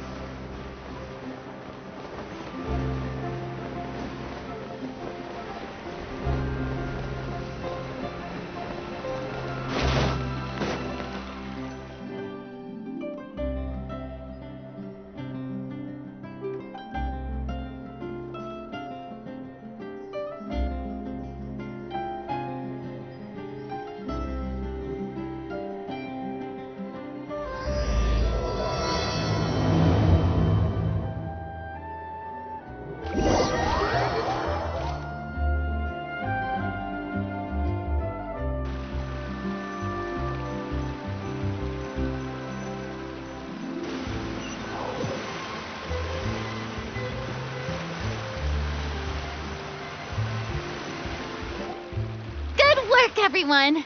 We're looking to wrap with our two main ladies today. I can already smell our success. What do you mean, looking to wrap? Oh, aren't you the expert now? This upcoming scene is the two musketeers' final confrontation with the Baron. There will be quite a bit of action, but no choreography beyond what we've already rehearsed. Anyway, get ready. Lights, camera, action! The view is beautiful tonight. It reminds me of that fateful night 10 years ago. And now that I've said it, I can even make out the faint fragrance of herbal tea in the air. Enough, villain! It's time that you paid for the death of our mother! My dear Iris, have you forgotten your manners? How can you speak like this to your own father? I'd sooner swallow all of my teeth than call you father. What did I expect? Seems the daughters have turned out to be just as obstinate as their foolish mother. In this world, Mora and status is everything. She thought she could blackmail me using her children and force me to grant her recognition and concessions? Ah, how naive can a woman be? Mother never asked a single thing of you. All she wished was for us to live a peaceful life, just like the others. It was you who personally brewed the poison of prejudice and sent Mother to her death. Compared to that deadly poison, the 2 bullets that will soon pierce through your heart will be like sweet mercy. And that's exactly why I said you're just as naive as her. Did you really think 2 muskets would be enough to defeat me? So let's see. What is stronger? Mora and power, or the 2 muskets in your hands?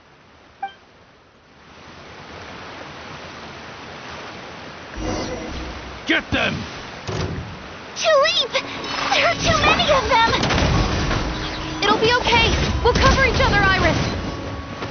And Mother will be watching over us, too. My apologies.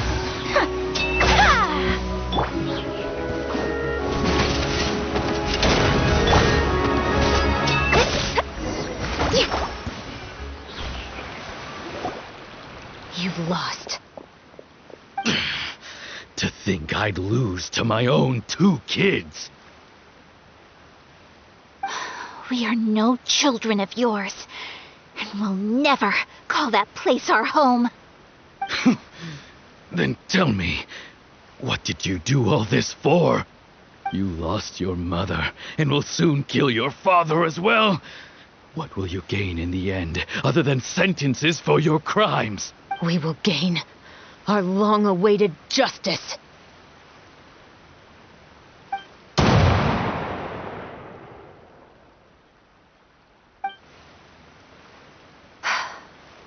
It's over. Finally, it's over.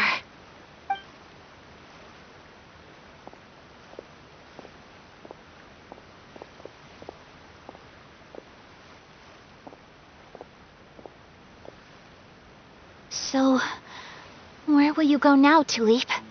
I'm not too sure, Iris. Maybe somewhere with lots of flowers? After all, Mother always did love going where the blossoms were. What about you?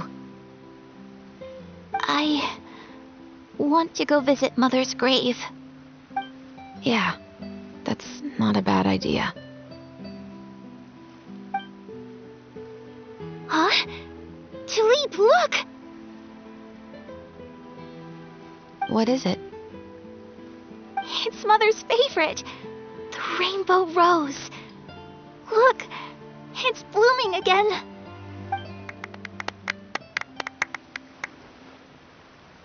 Excellent! That was beyond mesmerizing. Even I didn't expect this scene to go so well. And we got it in a single take.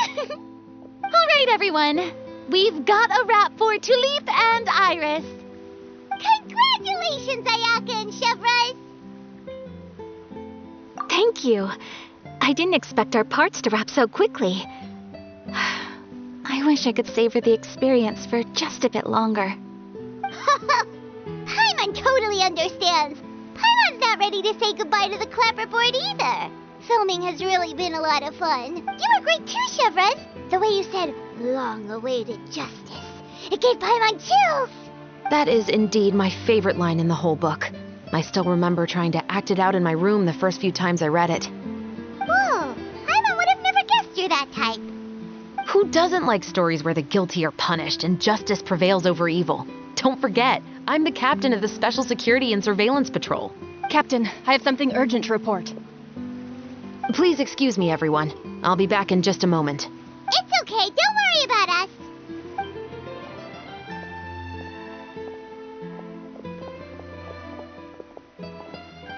Oh? Was she whisked away by work already? I was just about to tell her how great she did. It seemed like some urgent official business. Then perhaps we should thank the stars that we were able to wrap both of your parts so quickly today. Switching around the filming schedule would have been a real pain. Anyway, I actually came over to let everyone know that we're all done for today. You can go home and get some rest. And one last thing, Miss Ayaka. Your acting skills today were immaculate as always. Are you sure you won't consider taking up full-time acting? See, I just happen to know this great troupe that's still looking for a lead actress. Thank you for your kind words, Director Farina. Unfortunately, there are still many matters that I have to take care of back home at the Yashiro Commission. I cannot remain in Fontaine to pursue an acting career. Nevertheless, I will make sure to treasure this incredible opportunity in my heart. Oh, that's a shame. But I understand. Just let me know if you ever change your mind. I believe it's also about time for me to take my leave. But hopefully I'll see you on set over the next few days. Even though my part's wrapped, I'd still like to swing by and help out the crew. See you tomorrow, Traveler and Paimon. Yep, see you tomorrow! Well, what should we do next? Maybe we'll go investigate the case some more with Chevrons today. Traveler, Paimon, please come with me. Huh? Where are we going? You could say that our ship has finally chanced upon one of those small, remote islands of intel.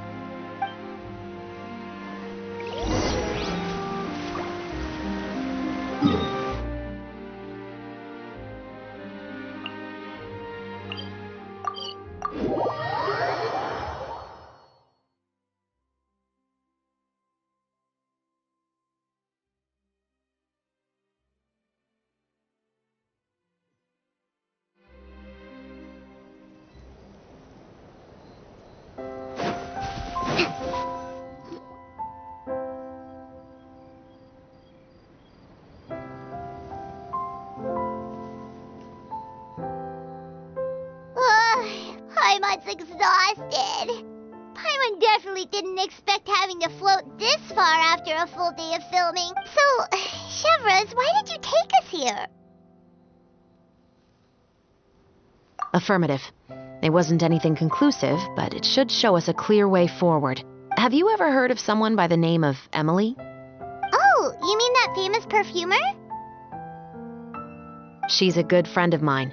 She's lent me her aid several times in the past to resolve some difficult cases. After I discovered the rainbow rose at the scene of the murder, I sent it to her. After all, she's probably the foremost expert on flowers and scents in all of Fontaine. And then? There was nothing remarkable about the flower or the trace amounts of soil left on it. But according to Emily, the rainbow rose left by the killer was derived from a very rare cultivar. Huh. Paimon didn't know that there were different varieties of rainbow rose. Paimon just thought they grew everywhere in the wild. Flowers that are deliberately cultivated will always show some different features from those that bloom in the wild. We already knew that the rose left at the scene belonged to a special cultivar, but with Emily's expertise, we were able to pinpoint the place where it was first picked from. Oh, Paimon gets it now. So whoever first planted that rainbow rose was probably the killer. Precisely. And after we checked what we learned against some sales records from the past, we discovered that there's only one person in all of Fontaine who could grow and sell this specific cultivar. Really? And who is it? It's the novelist. But didn't you say he had an alibi? To be clear, I haven't changed my mind about him. I still don't think he was the one who pulled the trigger. However, that doesn't mean the true culprit never visited him at his home or never purchased a rainbow rose from his garden. Whatever the case, we will have to confirm a number of things with him. So you mean the next place we need to go is... Yes, we're going to pay him a visit at his home.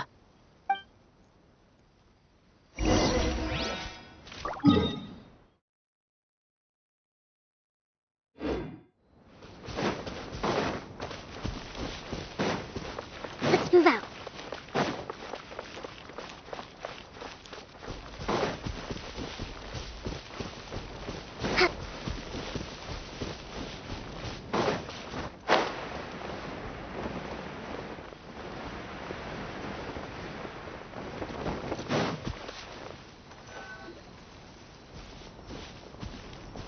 That should be his house.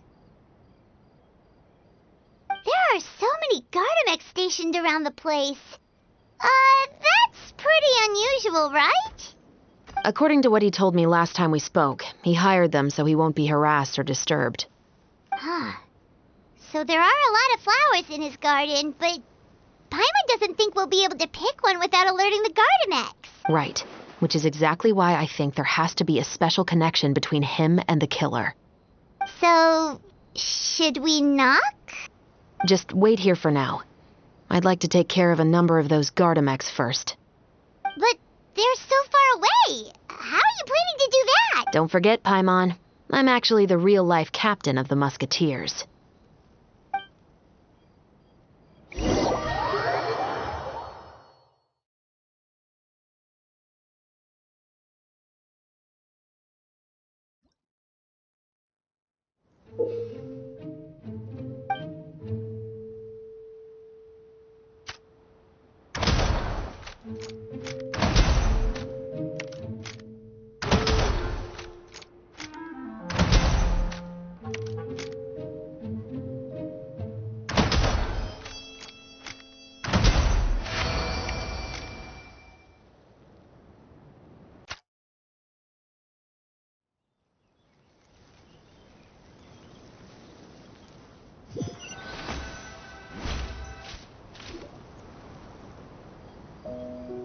All clear.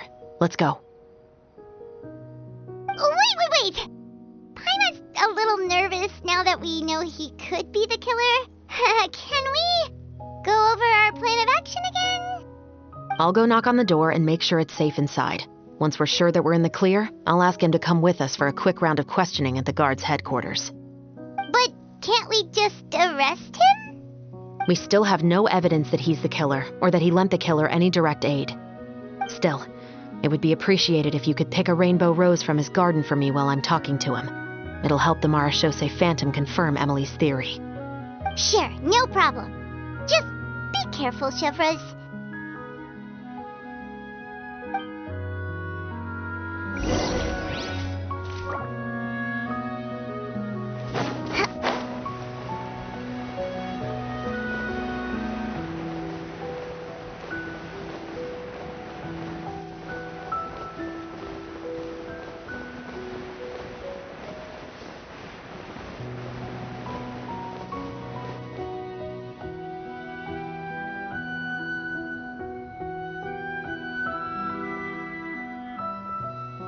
Excuse me, Mr. Baptiste, are you home? Who could it be at this hour? Oh, it's you, Officer Chevras. Would you mind accompanying me to the guard's headquarters, Mr. Baptiste? We would like to ask you some questions about a case. Oh, is it still regarding the murder case from before? I cannot confirm or deny that at this time. So it is then. Listen, I need you to come with me, Mr. Baptiste. Miss Chevras, I'll save you the trouble. Oh, and you two over there? There's no need for you to pick my flowers either. It's not time for them to bloom yet.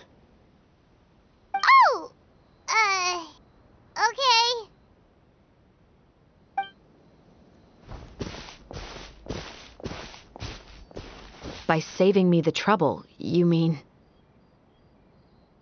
I will confess. I was the killer. Huh? He just admitted he's guilty! Please relax, everyone. I'm not armed. The musket you're looking for has been buried in my backyard. Then it's my responsibility to inform you, Mr. Baptiste, that everything you say right now will be used as evidence for the inevitable trial. Yes, I am perfectly aware of that. I must say, I hate this feeling. Oh? Is it because I confessed? Or because you've been proven wrong? Both, I suppose. For the same reason as the one I wrote out in my novel, of course. I did it to exact revenge. I know you haven't figured out the link between the two of us. Had you done so, I'd have been taken away to the headquarters a long time ago. But that won't stop me from always remembering his grotesque face. After all, he was the one who killed my mother. Your mother is still healthy and well. You know, I was adopted as a child. I was referring to my birth mother. That was never recorded in the orphanage's records. Please forgive a 6-year-old child for concocting some lies to protect himself after watching. So, your novel, it was like a record of your life? No, of course not. It was a work of fiction with many embellished parts.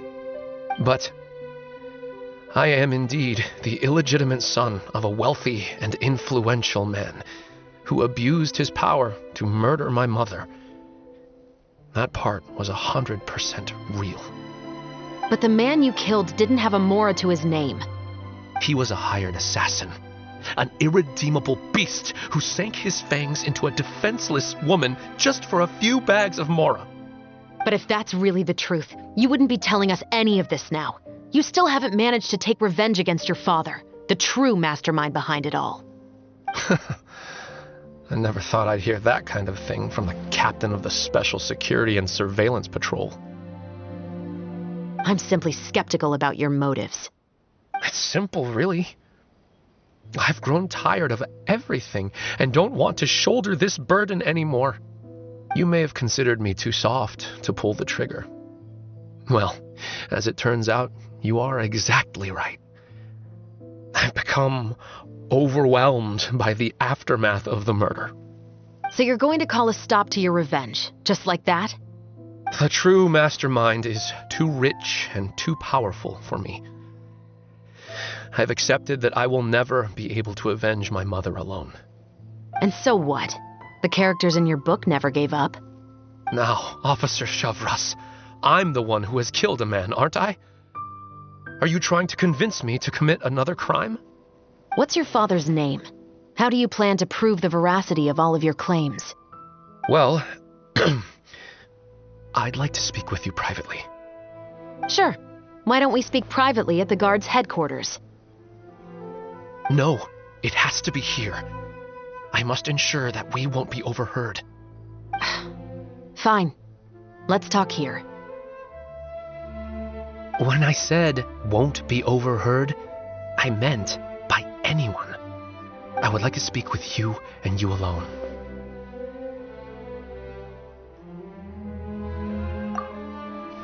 Thanks. I appreciate it. Please stay safe, Shavras.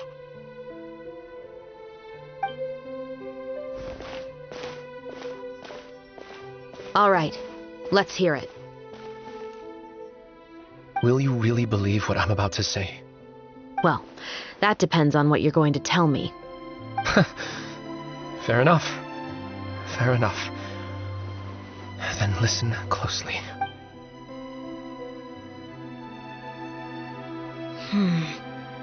So that's how it's all connected. So, it seems you believe me after all. Do you want me to go public with this? No, of course not. At least, not right now. Then why did you bother telling me? You've read my work. What do you think? Even if you were to go public with all of this right now, he'd simply deny everything. It's been too long. Almost 20 years. Anything that could be used as evidence has long faded away. even if there might have been a solitary island of truth once upon a time, it has long sunk beneath the waves by now. Justice will never find him. Not if you don't try. I know that as the captain of the Special Security and Surveillance Patrol, you will always stand on the side of justice. But do you really think a cushy life in prison really constitutes justice for him? I bet he could lead an extremely comfortable life in the fortress of Meripede. What are you trying to say? I've been observing you from a distance. Your portrayal of the musketeer was exquisite. Pull the trigger of justice against him. Let the villain get what he deserves. You want me to let you go so you may complete your revenge? No, Officer Chavras. I know that would be impossible. No. What I'd like is for you to perform the deed on my behalf. Oh, Shiva sure is taking her time. What could they be talking about anyway? Oh, Paimon's worried. What if he decided to attack her?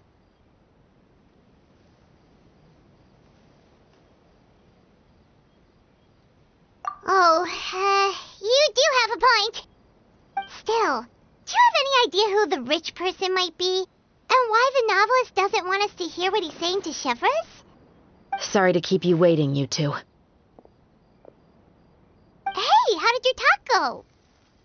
I've already sent someone to escort Baptiste back to the headquarters for questioning. He wasn't lying about the musket. It was indeed buried in his backyard. But what about the name? Did he tell you the name of the rich guy? Yes, he did. But for now, I have to return to the Special Patrol. There are still a few loose ends I need to tie up.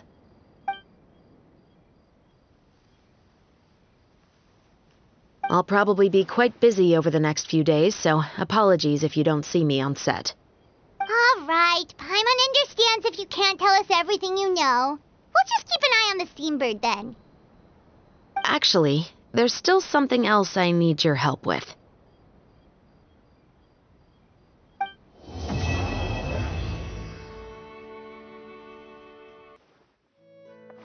Well, guess there's no point in worrying about it now. Let's go join up with the others.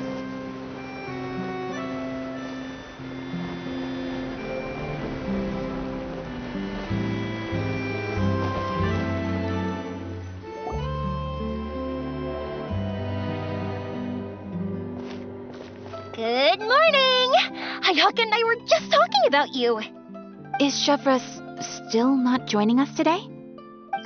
Probably not. We haven't seen her either. Huh? That's such a pity. Director Farina said that we've only got a few small scenes left before wrapping up the entire thing. She even said that she'll get me into a couple scenes, so everyone will have a chance to shine in front of the camera. We were also planning on having a victory feast once we're all finished filming. You can join us, right?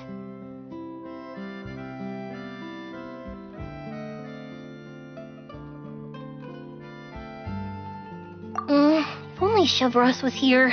I still haven't taken a photo with her. I'm afraid that can't be helped. Those special patrol folks are like phantoms when they've got a case on their hands. But to be honest, I'm even more concerned by what I read in the Steambird earlier this morning. It said that the killer in the murder case was none other than the author of the Two Musketeers. Oh yeah, I heard about that too. He came forward and confessed his crimes, but gave no explanation as to why he pulled the trigger. We didn't know about this case at all when we joined the film. Is it going to affect the reception of our work? From a pure publicity standpoint, this will draw a lot more attention to our film. I have to say, though, that no director can be perfectly comfortable with garnering attention through means other than artistic skill. To be fair, I feel like that ship sailed the moment you allowed yourself to be named as the director on our posters. It's not my fault that I'm super popular. What was that saying again? My popularity has, Sunk to an all-time low? spread to the four corners of Teyvat.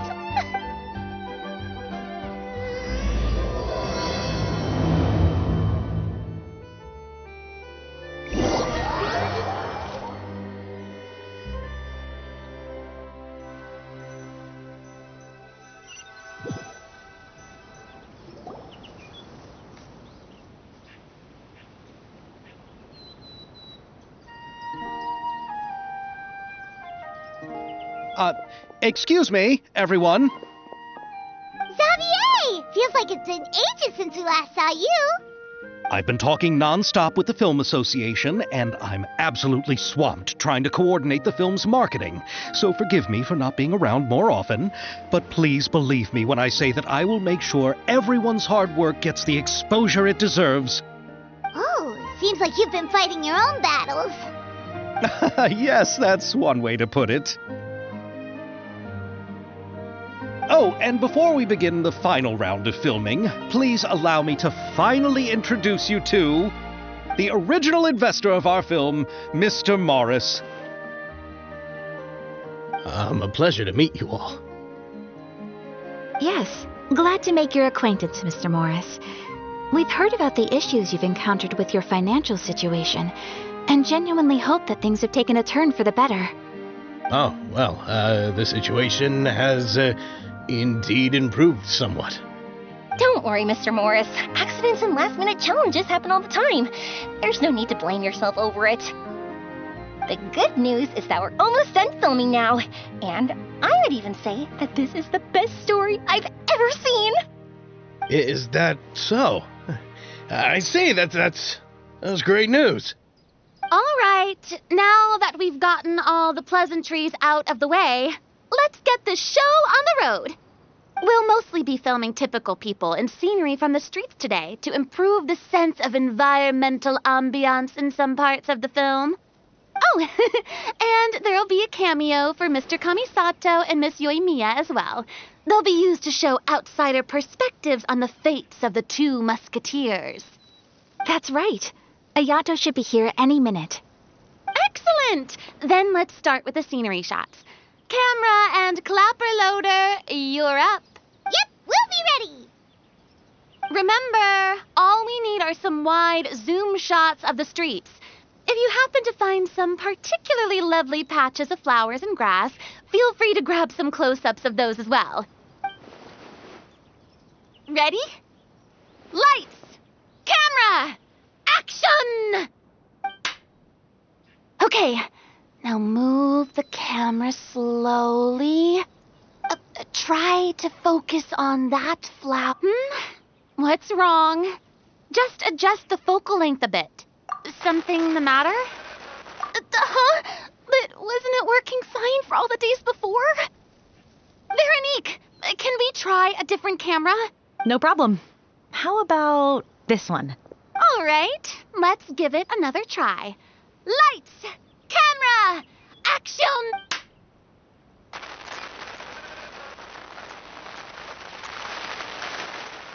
Don't tell me. This one is broken too. Veronique, do we have any other spare ones we can use? I'm afraid we only brought these two today. What? Then go find a workshop to get them repaired right away. Oh, and you too, Bono. Go find our spare camera in the warehouse and bring it back to the set. On it. Greetings, everyone. My apologies for the delay. Is something the matter, Ayaka? It seems like there are some issues with the filming equipment today. We're stuck for the moment. I see.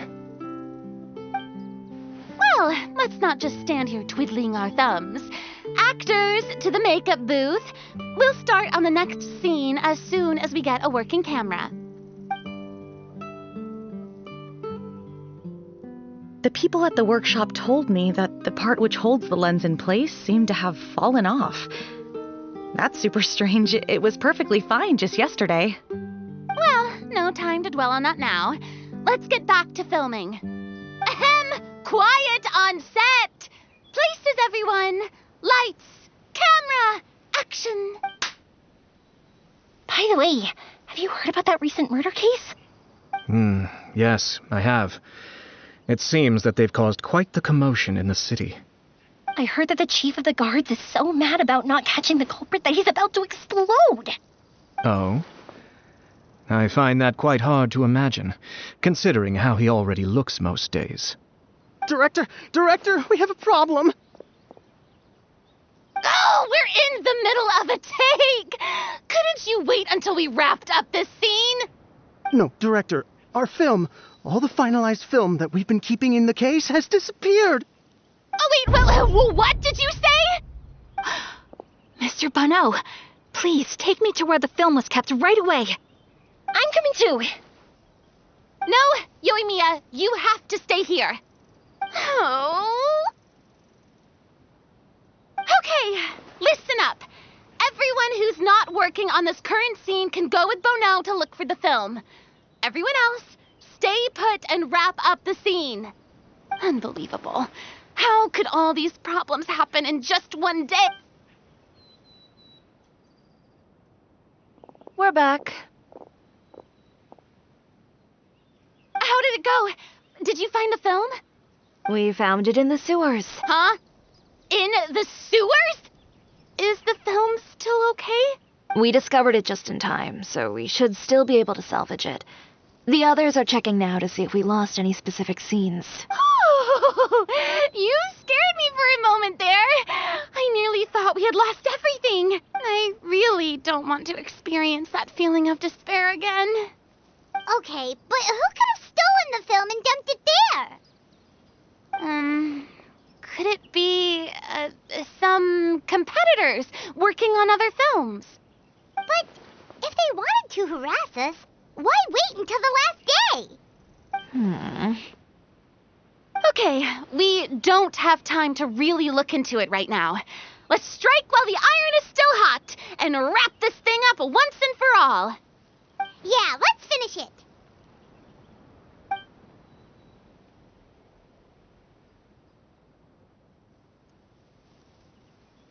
I would like to officially announce that our entry to the festival, The Two Musketeers, has now concluded filming! Paimon is spent. It's so late already. Even though the filming process proved to be extremely challenging, everyone provided valuable and unique contributions to the final product. Thank you all for your dedication and support. And just like Director Farina, I would also like to extend my most heartfelt thanks to all of you. Really, you've all helped me so much. All right, let's save the awards speech for later, and hopefully also get some rehearsals in before the real thing. Anyway, now it's time to party! Let's all make our way to the beach and have a celebration feast so loud and fun that even the blubber beast will want in. Party, party! Paimon wants to party!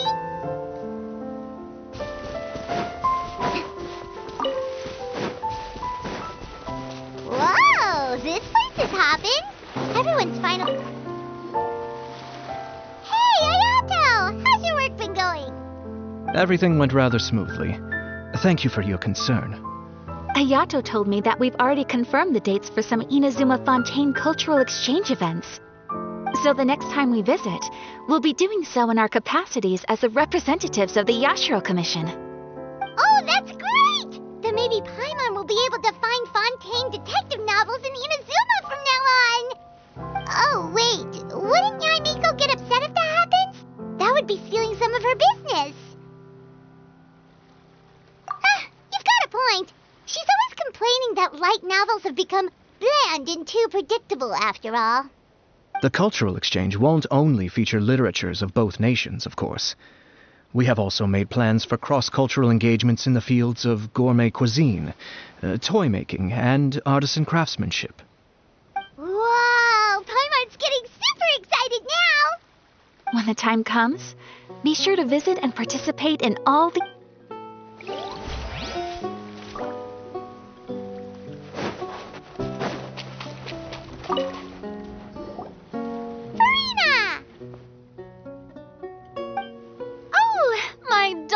Clapper loader and camera operator, you've both worked really hard. Paimon thinks you worked even harder than us. Honestly, Paimon was getting a little tired of playing with the clapperboard by the end of it. Worst of all, Paimon started having dreams of you shouting, "Lights, camera, action!" into Paimon's ears. The actual dream can't even start until you've yelled that. Hey, If anything, shouldn't I be more grand and delightful in your dreams? We've been through so much together, and that's how your brain remembers me? That's not Paimon's fault. We've just used the clapperboard too much lately. Anyway, what's most important is that we wrapped the film. I'm pretty confident that we'll take first prize. Hey, no need to mention the official name. Wait, now that you mention it, if we did win the prize, would Farina just get a statue of herself? Come on, I don't need that kind of attention. Xavier can accept the reward on our behalf. But just imagine! Farina accepting the Farina Award and holding a Farina statue. I'm going back to my dessert now. You all can keep discussing that on your own.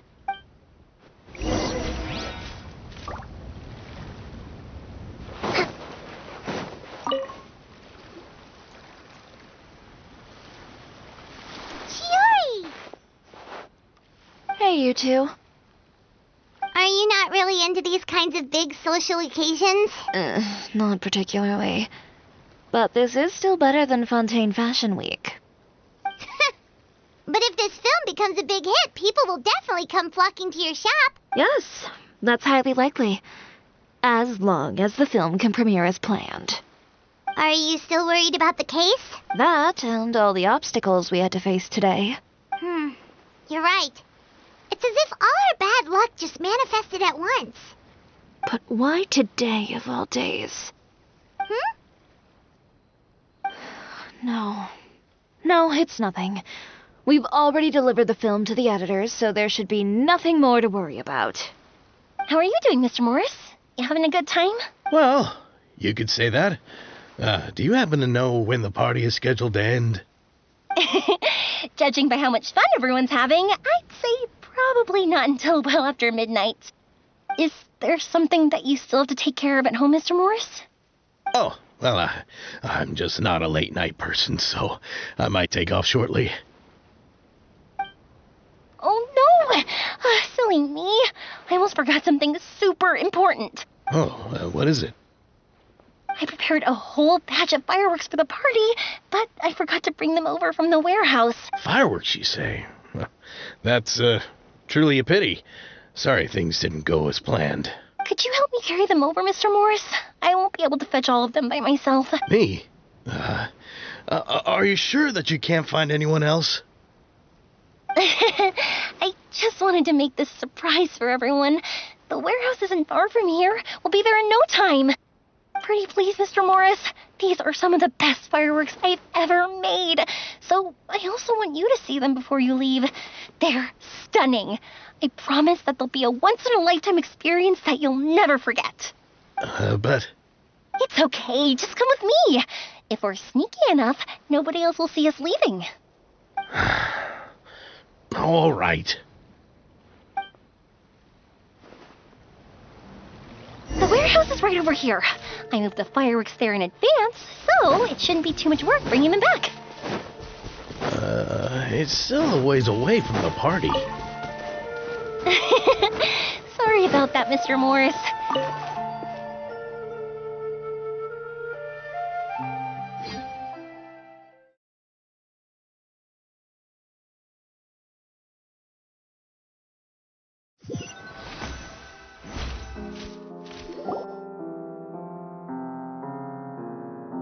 It's dark in here. Wait here, Mr. Morris. I think the light switch should be somewhere over here. Why did I have to get roped into this? What was that?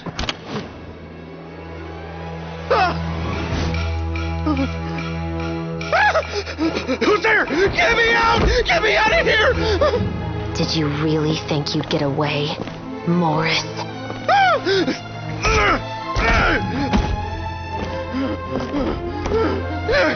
You've got the wrong guy. It wasn't me. I'm not the killer.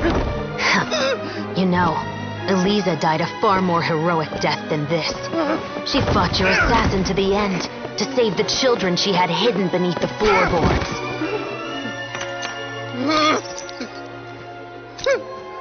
That is Eliza's pendant. The one with a photo of you two inside. The one you gave her. Ring any bells? It's a fake! It has to be! There's no way! No way your assassin didn't destroy it, you mean?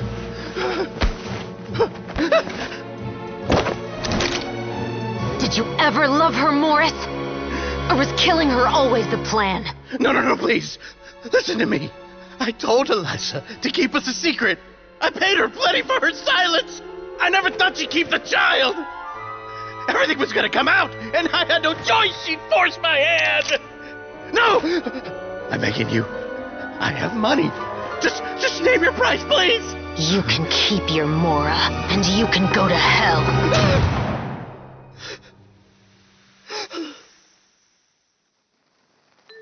I'm Captain Shovraz of the Special Patrol. Morris, you're under arrest for Eliza's murder. Huh?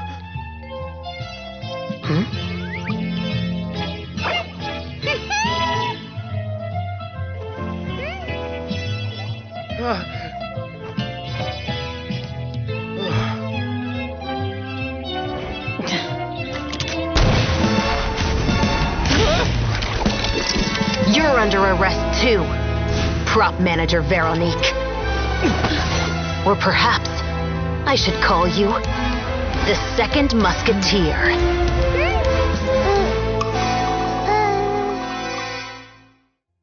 Wait, what's going on? This wasn't in the script. Drop the gun, Veronique. Why? Why would you keep me from exacting revenge on this heartless monster? Drop your weapon. This is my final warning.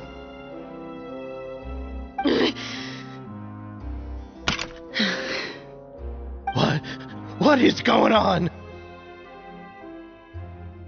Do I have to spell it out for you, Morris?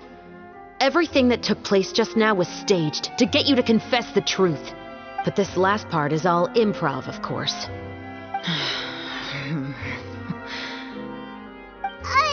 Shivers, you told us you wanted us to help you stage a play. You never said anything about the Second Musketeer. It's because even I had no way to confirm my theory until now. Thank you for your performance, Yoimiya. Could I trouble you to go and bring in the other Special Patrol members? They should be on— Oh, and please tell the other cast members not to worry about us. We'll be rejoining them shortly. On it!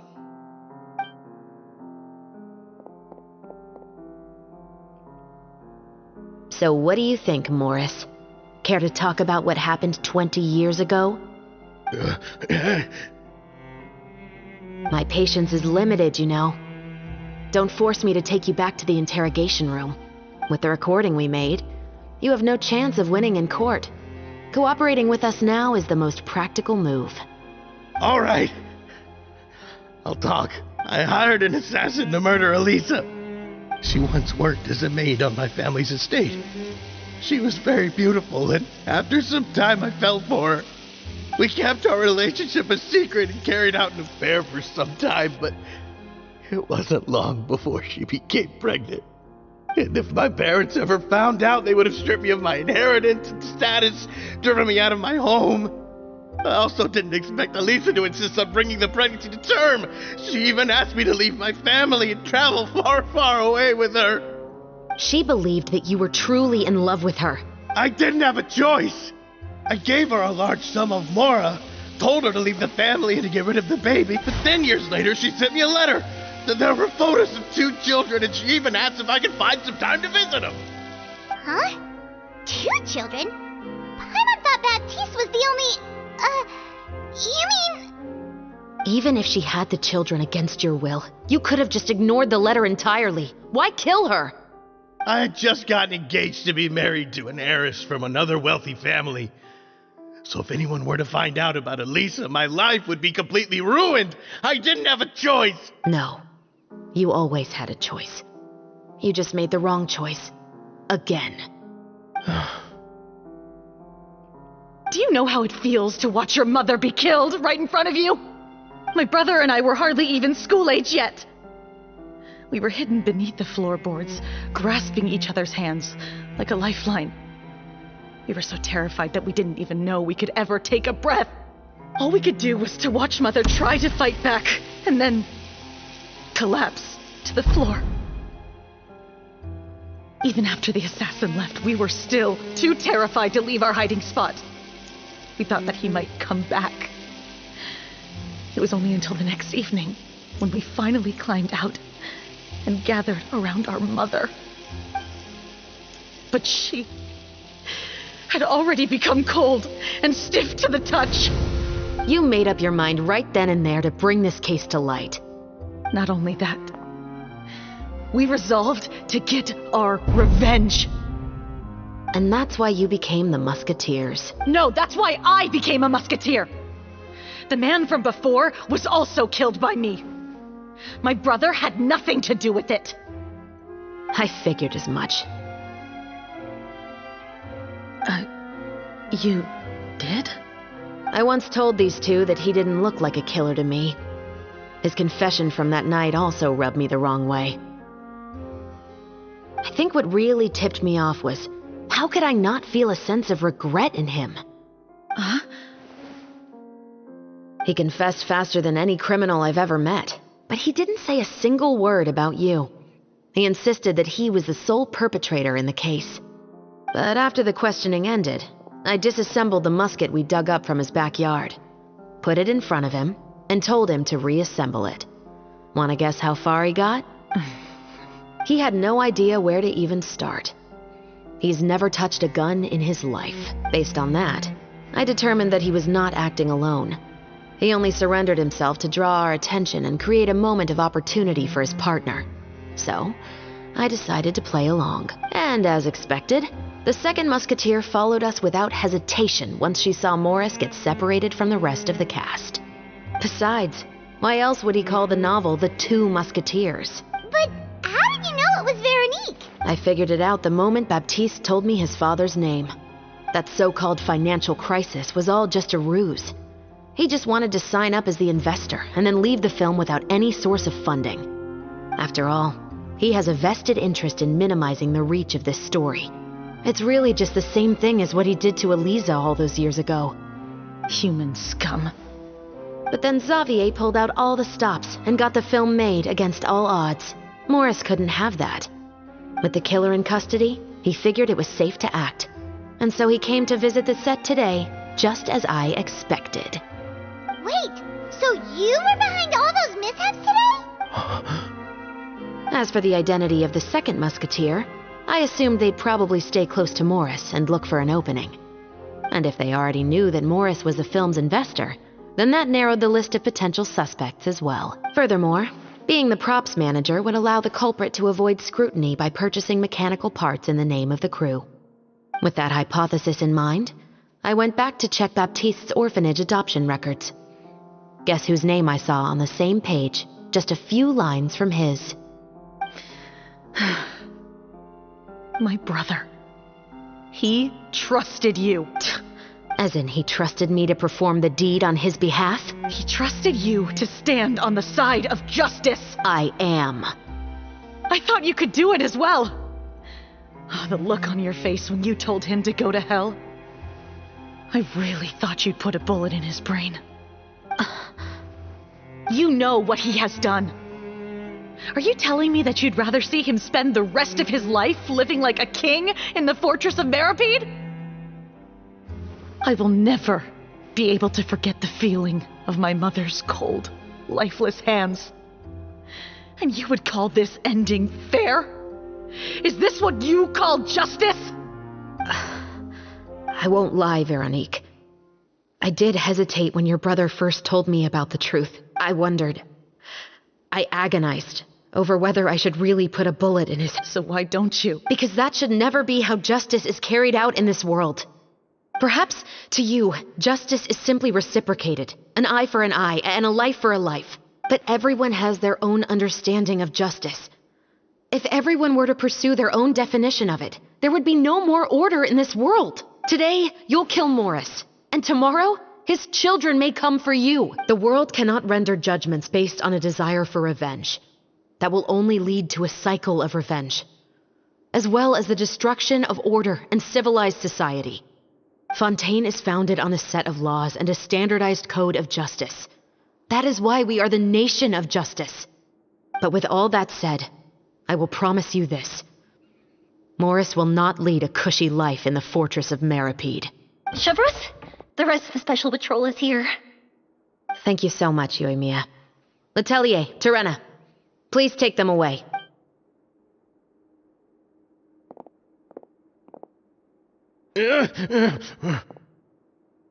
I still can't agree with your reasoning. I know. Justice has not been delivered. At least, not today.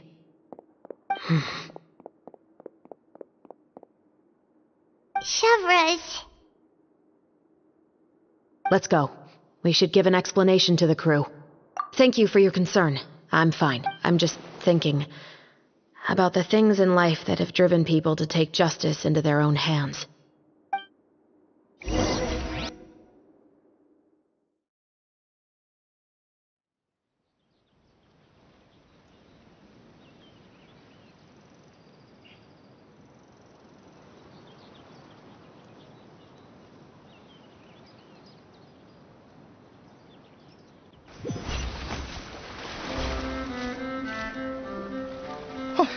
Who would have thought Morris would turn out to be...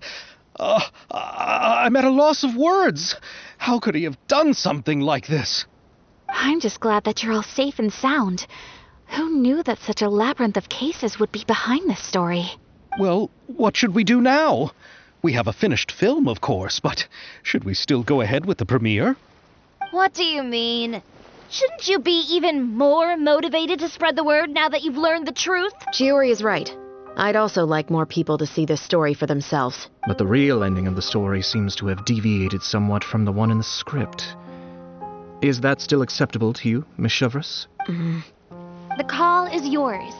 We still have time to reshoot an ending if that's what you'd like. No, it's fine as is.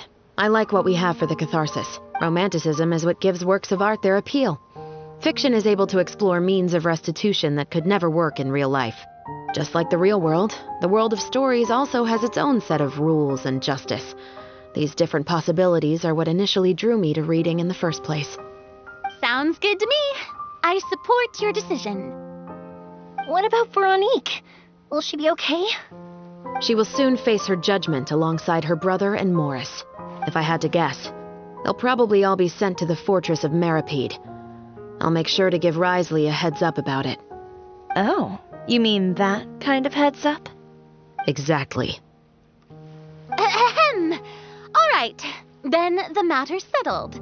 Now that everything's been taken care of, there's no reason for us to keep looking all gloomy and grumpy. Let's get back to the feast and enjoy each other's company. We'll be starting the post-production process tomorrow. You should join us, Chevros. You missed the first few hours of the party, didn't you? All right.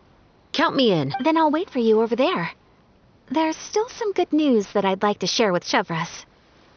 Traveler, Paimon, could you wait for me by the sea after the party ends? I'd like to go on a brief walk with the two of you. Thank you very much.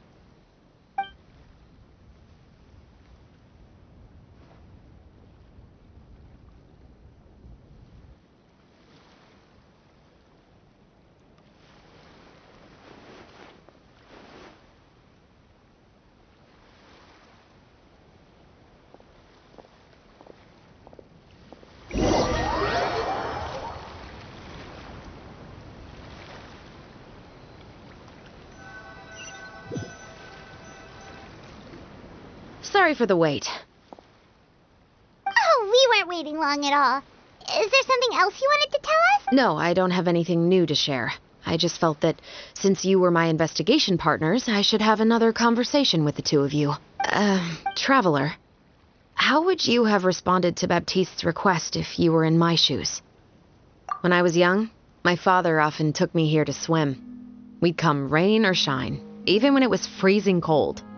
He told me that swimming was the best activity to train one's strength of will. You could never give up before reaching the shore, especially when the water was cold. Oh? Why's that? Because the moment you give up would be the moment you die. At that point, I still hadn't received my vision. One winter, the chilly wind felt almost like knives on my skin, and the seawater was so frigid that it numbed my toes the moment I stepped in. I cried and begged my father to spare me from having to swim across, but he wouldn't listen. He used to be a member of the Special Patrol as well. You could say it was his way of educating his children. That sounds awful. When he saw that I wouldn't stop crying, he just picked me up and tossed me into the icy water. The bone-chilling cold took away my senses. I couldn't feel anything but fear and rage. I waited for my father to save me, but one look and I knew he'd already started swimming for the opposite shore. I realized that if I were to give up, I really would die right then and there. I used all of my strength to try and catch up to my father. Those few minutes felt longer than my whole life up until that point. I did, however, make it to the other side. I've never felt afraid about anything in my life after that, nor have I ever cried again. That way of teaching would have never worked on Paimon. Yeah, I don't think that was the right method for anyone. It's just that, working now as I am in the pursuit of justice, I still sometimes feel like I've been tossed into that winter sea all over again. The anger and the helplessness. Chevreuse. But the worse I feel, the more I know to never give up. The alternative would be to forever lose myself among the waves. Anyway, how about a race? Neither of us will drown, but we can still see who... You guys go ahead! Paimon will...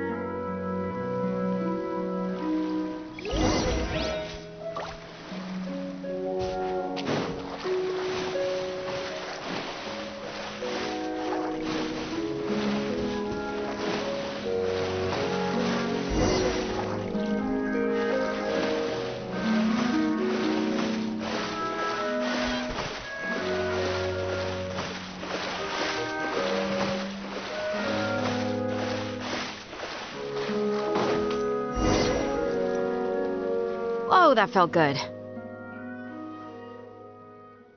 were so fast in the water, Chevreuse! You were swimming even faster than Paimon can fly! So, about the Special Patrol, did you join because of your dad? Partly, but I'd say I was more inspired by the heroes I read about in stories growing up. Oh, so it's due to your love of stories! Of course, it was only after I joined the Special Patrol that I learned that truth is often stranger than fiction. Come on, let's walk a bit more.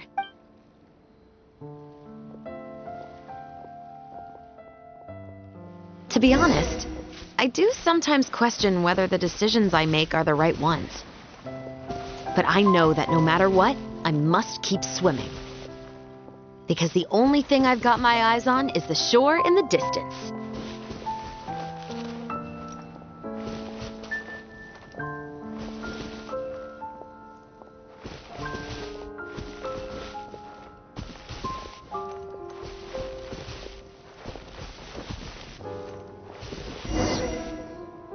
Thank you for coming on this walk with me. I feel a lot better after... Huh.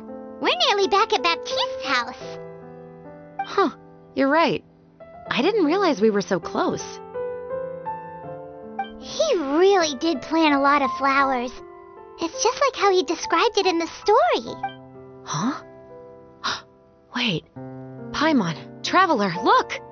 The rainbow roses in the garden. They're in full bloom now.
Hey there, you two!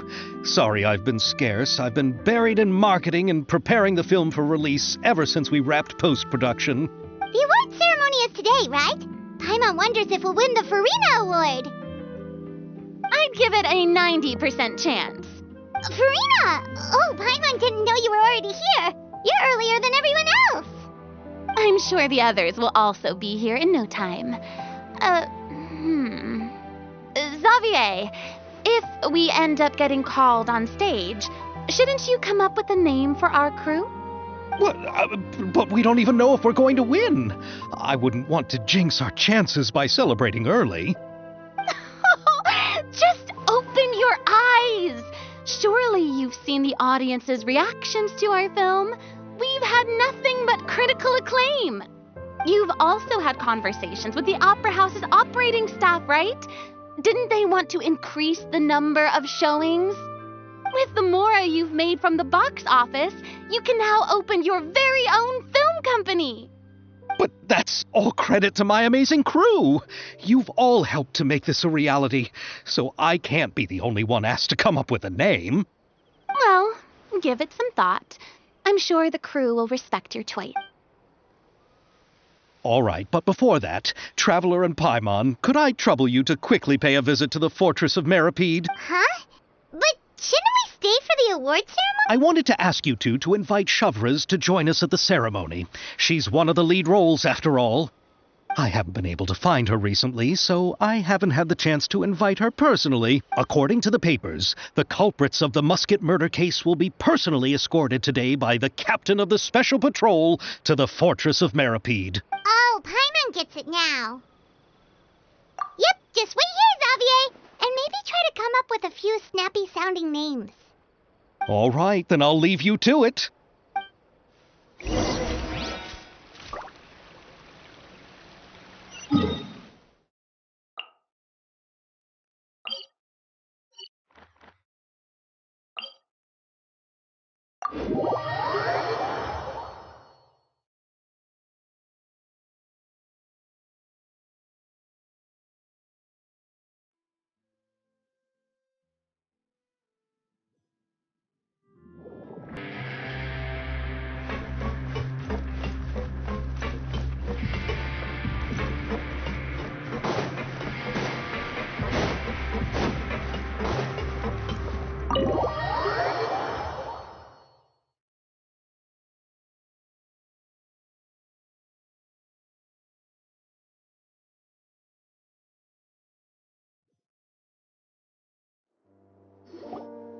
This is as far as I'll be taking them.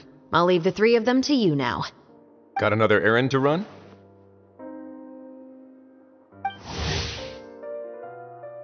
Something like that. I'm expected at a party. Now that's something you don't hear every day. Found a new pastime? No, it's just a special occasion. Shovraz! Risley! Festivals really do bring people together. It's been a while since I last had so many visitors at the Fortress of Meripede.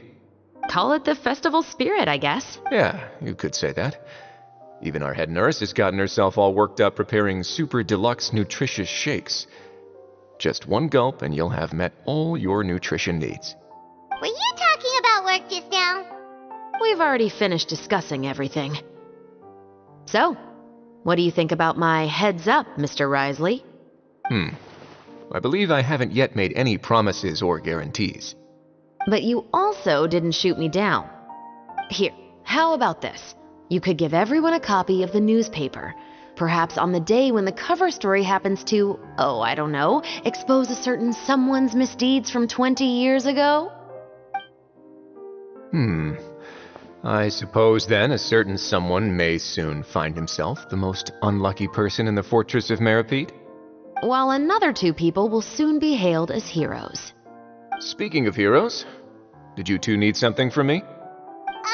Actually, we're here for... You're here to invite me to the party, right? Don't worry, I didn't forget. Ooh, then let's head back right away! See you, Risley! Happy Fontanalia Festival! And the same to you.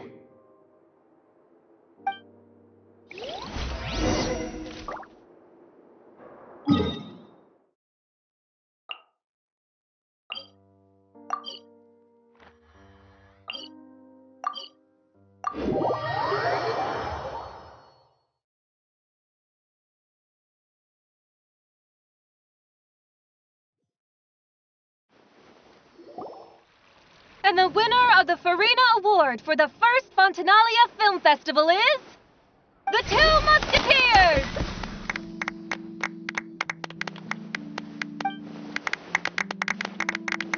We really won!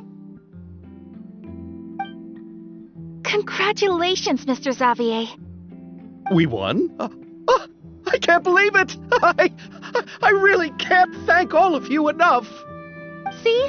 My takes on Fontaine's entertainment industry have never been wrong. Now, please welcome to the stage the producer of The Two Musketeers, Mr. Xavier!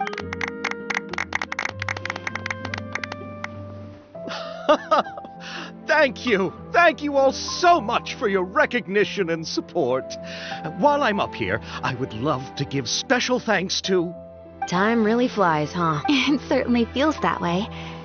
It feels like it was only yesterday when you were teaching me to hold a musket. Will you come back to Fontaine again? Of course.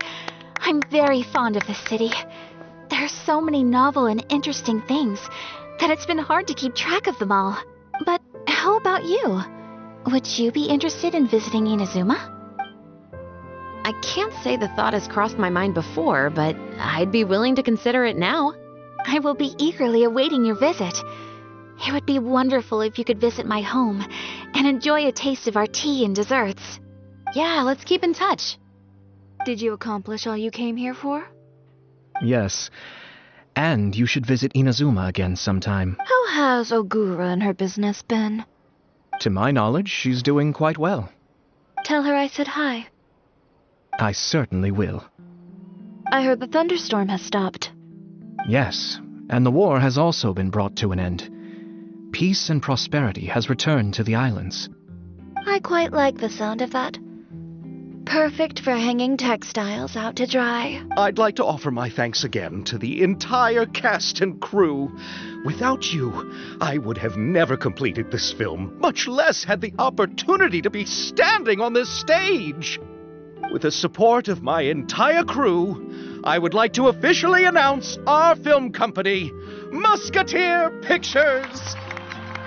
Woohoo! That has a really nice ring to it. Then in that case, let's please welcome all the members of Musketeer Pictures onto the stage for a commemorative photo. Oh, Paimon didn't know we'd also be taking pictures. Director Farina, I believe you are the most deserving person to raise this trophy. Huh? No.